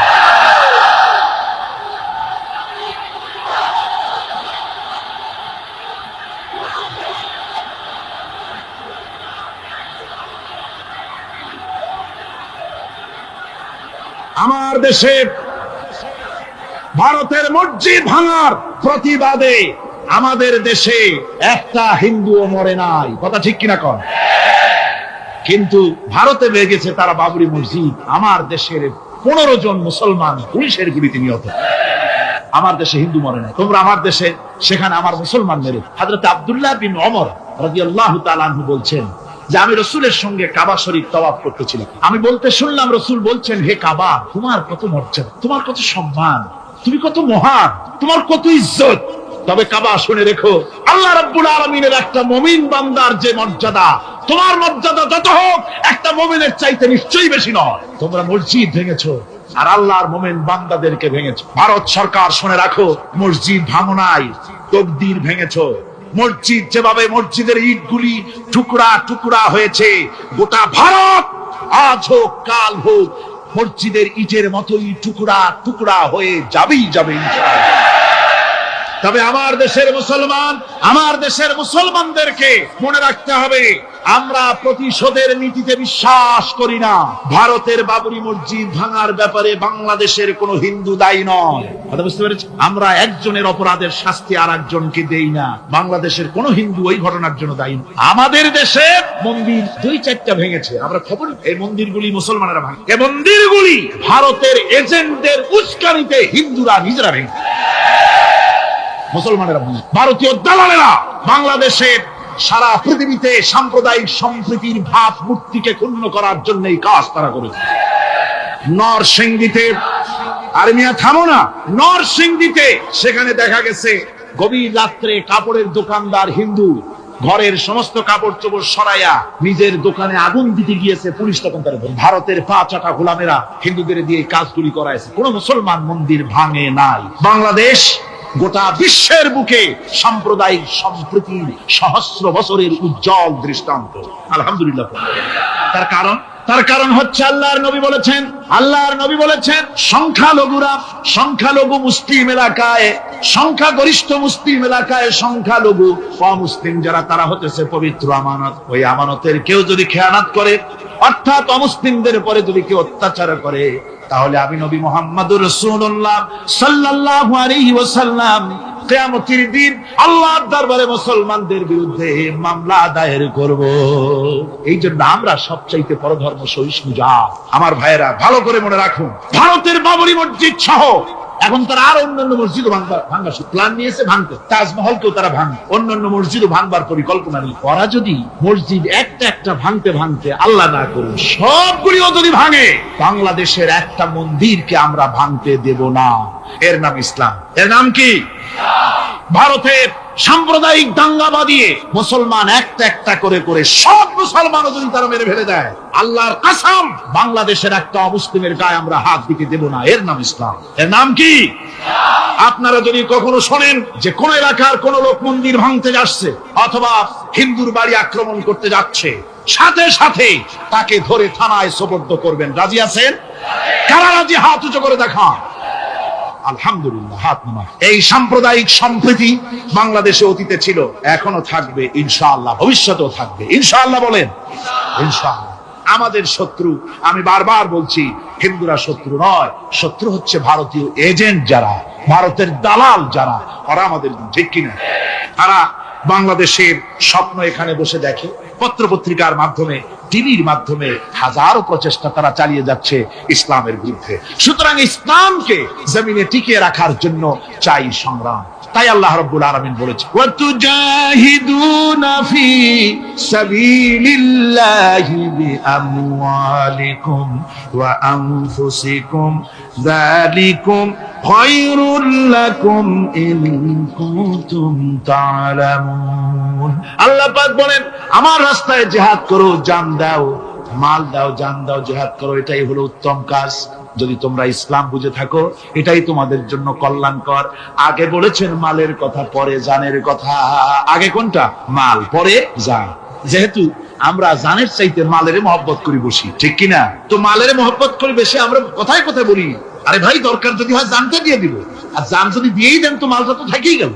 এই জন্য আল্লাহ বলেছেন মাল আগে দাও, তারপরে জান দাও। আমরা খুব চালাক, আমরা জান দিতে প্রস্তুত, মাল দিতে প্রস্তুত নয়। একবার একটা লোক যাচ্ছে রাস্তা দিয়ে, সাথে তার প্রিয় কুকুর, কুকুরটা জিহ্বা বেরিয়ে গেছে, মরে যাচ্ছে। কুত্তার মালিক কাঁদতেছে। একজন লোক এসে বলে, ভাই তুমি কাঁদো কেন? কয় যে আমার এই কুত্তাটা খুব প্রিয় কুকুর, কুকুরটা মরে যাচ্ছে তাই কাঁদতো। কুকুর মরে কেন? কয় কুকুরটা মরতেছে 3 দিন ধরে আমি কোনো খাবার তাকে দিতে পারি না, সেই জন্য কুকুরটা। আচ্ছা হোক, তবু তো আল্লাহর সৃষ্ট এক প্রাণী, কি খেতে দেওয়া যায়? এদিক ওদিক তাকায় দেখে কুকুরের মালিকের কাছেই রয়েছে একটা পোটলা। কয় মিয়া তোমার এই পোটলার মধ্যে কি? কয় পোটলার মধ্যে হালুয়া আর রুটি। তোমার পোটলার মধ্যে হালুয়া আছে, রুটি আছে, কুত্তা মরে ক্ষুধার জ্বালায় তুমি সেখানে কান্দো, ওর থেকে এক টুকরো রুটি দিলেই তো কুত্তা বাঁচে। কুত্তার মালিক বলছে, মিয়া সাহেব ওই সব কত আমার শুনেন, এগুলো আমি খুব জানি, রুটি আর হালুয়া দিলেই তো আমার পয়সা খরচ হবে, ওর দরদে যে কান্দতেছি এর জন্য তার পয়সা খরচ হচ্ছে না। আমাদের অবস্থা কিন্তু তাই হয়ে, ইসলাম বিদায় হয়ে যায়, যাক না, কিন্তু আমি কাঁদবো, পয়সা দিব না। রাসূলের করুণ ঘটনাগুলি শুনে চোখের পানি ফেলবো, কিন্তু এই করুণ ঘটনা কেন ঘটলো সেই ময়দানে আমরা পা ফেলবো না। এরকম একটা অ্যাটিটিউড, এ ধরনের একটা মেন্টালিটি আমাদের মধ্যে গ্রো করেছে, ঠিক কি রকম? আমার ভাইয়েরা, মাল দিতে হবে, জান দিতে হবে, সবকিছুকে উৎসর্গ করে দিতে হবে আল্লাহর দ্বীন প্রতিষ্ঠার জন্য। যার পয়সা আছে, পয়সা দিয়ে কি করবেন যদি আল্লাহর দ্বীন এ জমিনে কায়েম না হয়? আল্লাহর দ্বীন কায়েম না হলে অসত্য, বদমাশি, শয়তানি, সব রকমের অন্যায় কাজ দিয়ে ভরে যাবে দেশ, ক্রমান্বয়ে অশান্তির দিকে যাবে। শান্তি আসবে কেবলমাত্র ইসলাম প্রতিষ্ঠা হলে পরে। আমাদের অবস্থা হলো যে আমরা ওই কুফাবাসীদের মতো, তাদের মতো, কুফাবাসীদের মতো। কুফাবাসীরা হযরত ইমাম হোসেনের জন্য দারুণ ভাবে কেঁদেছে, ঠিক কি? কুফাবাসীরা ইমাম হোসেনকে দাওয়াত দিছিল কারা? কুফাবাসীরা। অনেকগুলি চিঠি তারা লিখছে। কুফাবাসীরা ইমাম হোসেনকে ভালোবাসতো, দাওয়াত দিয়েছে, তার জন্য কেঁদেছে। কিন্তু কুফাবাসীদের চোখের পানিটা ছিল ইমাম হুসাইনের জন্য, আর অস্ত্র, টাকা পয়সা সবটা ছিল এজিদের। কুফাবাসীদের মতো অবস্থায় আমাদের হয়েছে। কুফাবাসীদের হযরত ইমাম হুসাইনের জন্য তারা শুধু চোখের পানি ফেলেছে, আর টাকা পয়সা অস্ত্রপাতি যা ছিল সব ছিল তাদের এজিদের জন্য। আমাদের অবস্থাও তাই, আমরা ইসলামের জন্য শুধু চোখের পানি ফেলি, আর যখন ভোট দেই তখন ইসলাম যারা চায় না তাদেরকেই ভোট দেই, ঠিক কিনা? আমাদের টাকা, আমাদের পয়সা, আমাদের ইলেকশন, আমাদের হরতাল, আমাদের ধর্মঘট, সবকিছু হচ্ছে ইসলাম যায় না, যারা চায় না তাদের জন্য। আর ইসলামের যখন কথা বলি, ইসলামের কথা শুনলে শুধু চোখের পানিটাই ছাড়ি, মহব্বত চোখের পানি দিয়া শেষ করে দিই, আর কিছুই। আমি একবার এইখানে এই শহরে অনেক বছর আগে একটা জানাজায় শরীক, কোন মাঠে আমার এখন তার জানাজার পরে যিনি জানাজা পড়ালেন তিনি বললেন, ওই লাশকে সামনে রেখে বললেন, কেন আসি? তখন আমি নতুন চিটাগাঙে আসছি, আমি ভাষা ভালো করে বুঝিও। একজন বললো কেন আসি? সবাই কইলো গম আসি। তাই বললাম যে গম আসিল, মরা মানুষের সাথে গম, আমি আটা গম, সে তাই মনে করেছি যে এটার কি সম্পর্ক। আমি ইমাম সাহেবকে জিজ্ঞেস করলাম যে আপনি বললেন কি, আর জনগণ বা বলল যে আমি জিজ্ঞেস করলাম যে লোকটা কেমন ছিল, তো সবাই বললো ভালো ছিল। তা বললো তো ফায়দা কি? ফায়দা এই যে সবাই বললো ভালো, আল্লাহ তারে মাফ করে দিয়া ভালো বলে বেহেশতে পাঠায় দিল। আশ্চর্য কথা, আল্লাহ কি এইরকম নাকি যে একটা সুদখোর, ঘুষখোর, জেনাকার, এ লোক ভালো না খারাপ আমি তা বলতে চাই না, কিন্তু একটা লোক সে কন্ট্রাক্টারি করতে গিয়ে রাস্তাঘাট, স্কুল, কলেজে রড, সিমেন্ট জনমের মতো খাইছে। কথা বুঝতে পেরেছে? সরকারি গিয়ে, ক্ষমতায় গিয়ে গভর্নমেন্টের টাকা পয়সা জনমের মতো শেষ করে ফেলেছে। এই লোকটি সুদখোর, ঘুষখোর, জেনাকার মরে গেছে, আর আসে আপনি কইলেন যে কেন আসিল সকল গম আসিল, আর আল্লাহ বেহেশত দিয়ে দেবেন। তাহলে আল্লাহ হাকামুল হাকিমিন হইলেন কি করে? এটা কি বিচার হইল নাকি? কি করে সম্ভব? আমার বন্ধুগণ, আমরা যখন মরে যাই, মরার পরে আমাদেরকে কবরের মধ্যে রাখা হয়। কবরের ভিতরে রেখে আমাদেরকে বলা হয়, যারা কবরে রাখে তারা বলে, মৃত্যু ব্যক্তিকে কবরে রাখার সময় বলে, বিসমিল্লাহি আলা মিল্লাতি রাসূলিল্লাহ, আল্লাহর নামে রসুলের দলে উঠাই দিয়ে গেল। আল্লাহর নামে কার দলে উঠাইলো? রসুলের দলে। চিন্তা করেন ভাইরা, আল্লাহর নামে রসুলের দলে উঠাইলেন কারে? ঠিক তার যৌবন কালে যত মিছিল করেছে, ধর্মনিরপেক্ষতাবাদের পক্ষে মিছিল করেছে, পুঁজিবাদের পক্ষে মিছিল করেছে, সমাজতন্ত্রের পক্ষে মিছিল করেছে, স্লোগান দিয়েছে, দেওয়ালে লিখেছে, বক্তৃতা করেছে, ভোট দিয়েছে, বই লিখেছে, জীবনে যা কিছু করেছে সব করেছে মানুষের তৈরি করা মতবাদের জন্য। তার ভোট ইসলামের কাজে লাগে নাই, তার ইলেকশন ইসলামের কাজে লাগে নাই, তার দেওয়ালের লেখা ইসলামের কাজে লাগে নাই, তার বক্তৃতা, তার টাকা পয়সা ইসলামের কাজে লাগলো না। মরে গেছে, পরে মরা মানুষটারে উঠাইয়া বললা রাসূলুল্লাহর দলে উঠাইয়া দিলাম। এখন বলো রাসূলুল্লাহ কেন তোমার মতো মরা লাশটাকে তিনি গ্রহণ করতে যাবে?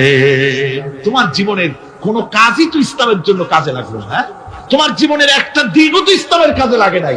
মরছো, তারপরে তোমার মরা লাশ রাসূলুল্লাহ বহন করতে যাবেন কেন? কি দায় টাকা পড়ছে তা? সুতরাং আমি বলতে চাই, আজকের মাহফিলে যত জনতা উপস্থিত হয়েছেন, জান এবং মাল সবকিছু দিয়ে লড়াই করতে হবে আল্লাহর রাস্তায়। আমার ভোট, আমার ইলেকশন, আমার স্লোগান, আমার বক্তৃতা, আমার টাকা করি খরচ সবকিছু হবে আল্লাহর জন্য। কুল ইন্না সালাতি ওয়া নুসুকি ওয়া মাহইয়ায়া ওয়া মামাতি লিল্লাহি রাব্বিল আলামিন। সবাই পড়েন, ইন্না সালাতি ওয়া নুসুকি ওয়া মাহইয়ায়া ওয়া মামাতি লিল্লাহি রাব্বিল আলামিন। আল্লাহ পাক বলেছেন, বলো আমার নামাজ, আমার হায়াত, আমার কুরবানি, আমার মওত সব আল্লাহর জন্য। কার জন্য? আল্লাহর। সুতরাং জিহাদ হলো আমাদের জন্য অপরিহার্য। সেই কথাটি এতক্ষণ ধরে বুঝালাম। বিশ্ব মানবতার মুক্তি, নারীর মুক্তি, শ্রমিকদের মুক্তি, মানুষের মুক্তি, গরিবের মুক্তি, শ্রমিকের মুক্তি, বিশ্ব মানবতা, নির্যাতিত মানবতার মুক্তি আসতে পারে কেবলমাত্র জিহাদের মাধ্যমে। আল্লাহর দ্বীন প্রতিষ্ঠা করে মানুষের মুখে হাসি ফুটানো যেতে পারে। আর কোন পথ আছে? আর কোন পথ আছে? আর কোন পথ নাই। আল্লাহ যেন এই রাস্তায়, এই জিহাদের রাস্তায়, দ্বীন প্রতিষ্ঠার রাস্তায় আমাদেরকে সক্রিয়ভাবে অংশগ্রহণের তৌফিক দেন। সবাই বলুন আমিন। সবাই বলুন আমিন। এবার আমি বলবো মা বোনদের ব্যাপারে। মা বোনেরা বিগত 4 দিন এ মাহফিলে এসেছেন। তারা হচ্ছেন আমাদের অর্ধেক। তারা আমাদের কি? এই পৃথিবীর অর্ধেক জনশক্তি নারী। এই নারীর অধিকার ইসলাম কি দিয়েছে তা নারীরা অনেকেই জানেন না। না জানার কারণে নারী পক্ষ, নারী সমাজ, নারী স্বাধীনতা বিপ্লব পরিষদ নানান রকমের কমিটি গঠন করে তারা মডার্ন হতে চান, নানান রকমের অধিকার আদায়ের চেষ্টা করেন। কিন্তু আমি বিশ্বাস করি, আমার মা বোনেরা যদি জানতেন ইসলাম তাদেরকে কি অধিকার দিয়েছে, তাহলে রীতিমতো ইসলামকে পাওয়ার জন্য, ইসলাম যে অধিকার দিয়েছে সেই অধিকার লাভ করার জন্য তারা রীতিমতো বিপ্লব করতেন। কি করতেন? বিপ্লব। আল্লাহ রাব্বুল আলামিনের কাছে নারী আর পুরুষ বলে আলাদা কিছু নাই। মানুষ হিসাবে আল্লাহর কাছে নারী আর পুরুষ সমান। আল্লাহর কাছে কোন লোক যদি তাহাজ্জুদে নামাজ পড়ে কোন পুরুষ, সে যা সওয়াব পাবে নারী তাহাজ্জুদ পড়লে সেই সওয়াব পাবে না, এমনটি নয়। পুরুষ হজ করে যে সওয়াব পাবে, নামাজ পড়ে যে সওয়াব পাবে, নারীও তা পাবে। জোরে বলেন সুবহানাল্লাহ। আল্লাহর কাছে নারী এবং পুরুষ কি? মানুষ হিসেবে তারা উভয় সমান। কিন্তু এই নারীদের জীবনের 3টি স্তর। কটি স্তর? 3টি স্তর। একটা হচ্ছে কন্যা, বধূ, মাতা।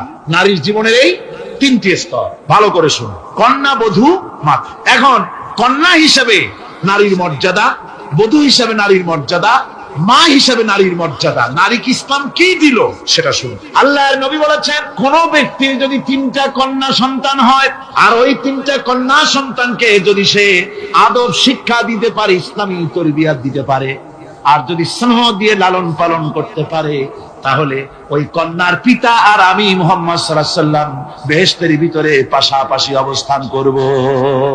সুবহানাল্লাহ পড়ে। এ কথা কিন্তু রাসূলুল্লাহ কোথাও বলেন নাই যে কারো যদি 3টা ছেলে হয় তো আমার সাথে আর সে বেহেশতে একসাথে থাকবে, না, তা বলা হয় নাই। বলা হয়েছে কন্যার ব্যাপারে। কার ব্যাপারে বলা হলো? ভালো করে শুনো। রাসূলুল্লাহ বলছেন কোন ঘরে যখন একটি সন্তান, একটি কন্যা সন্তান জন্মগ্রহণ করে তখন একজন ফেরেশতা সেই ঘরে ঢোকে, একজন রহমতের ফেরেশতা আসে। ওই রহমতের ফেরেশতা ঘরের মধ্যে ঢুকে বলে, আসসালামু আলাইকুম ইয়া আহলাল বাইত, হে ঘরের মালিকের আল্লাহর রহমত তোমাদের উপরে বর্ষিত হোক।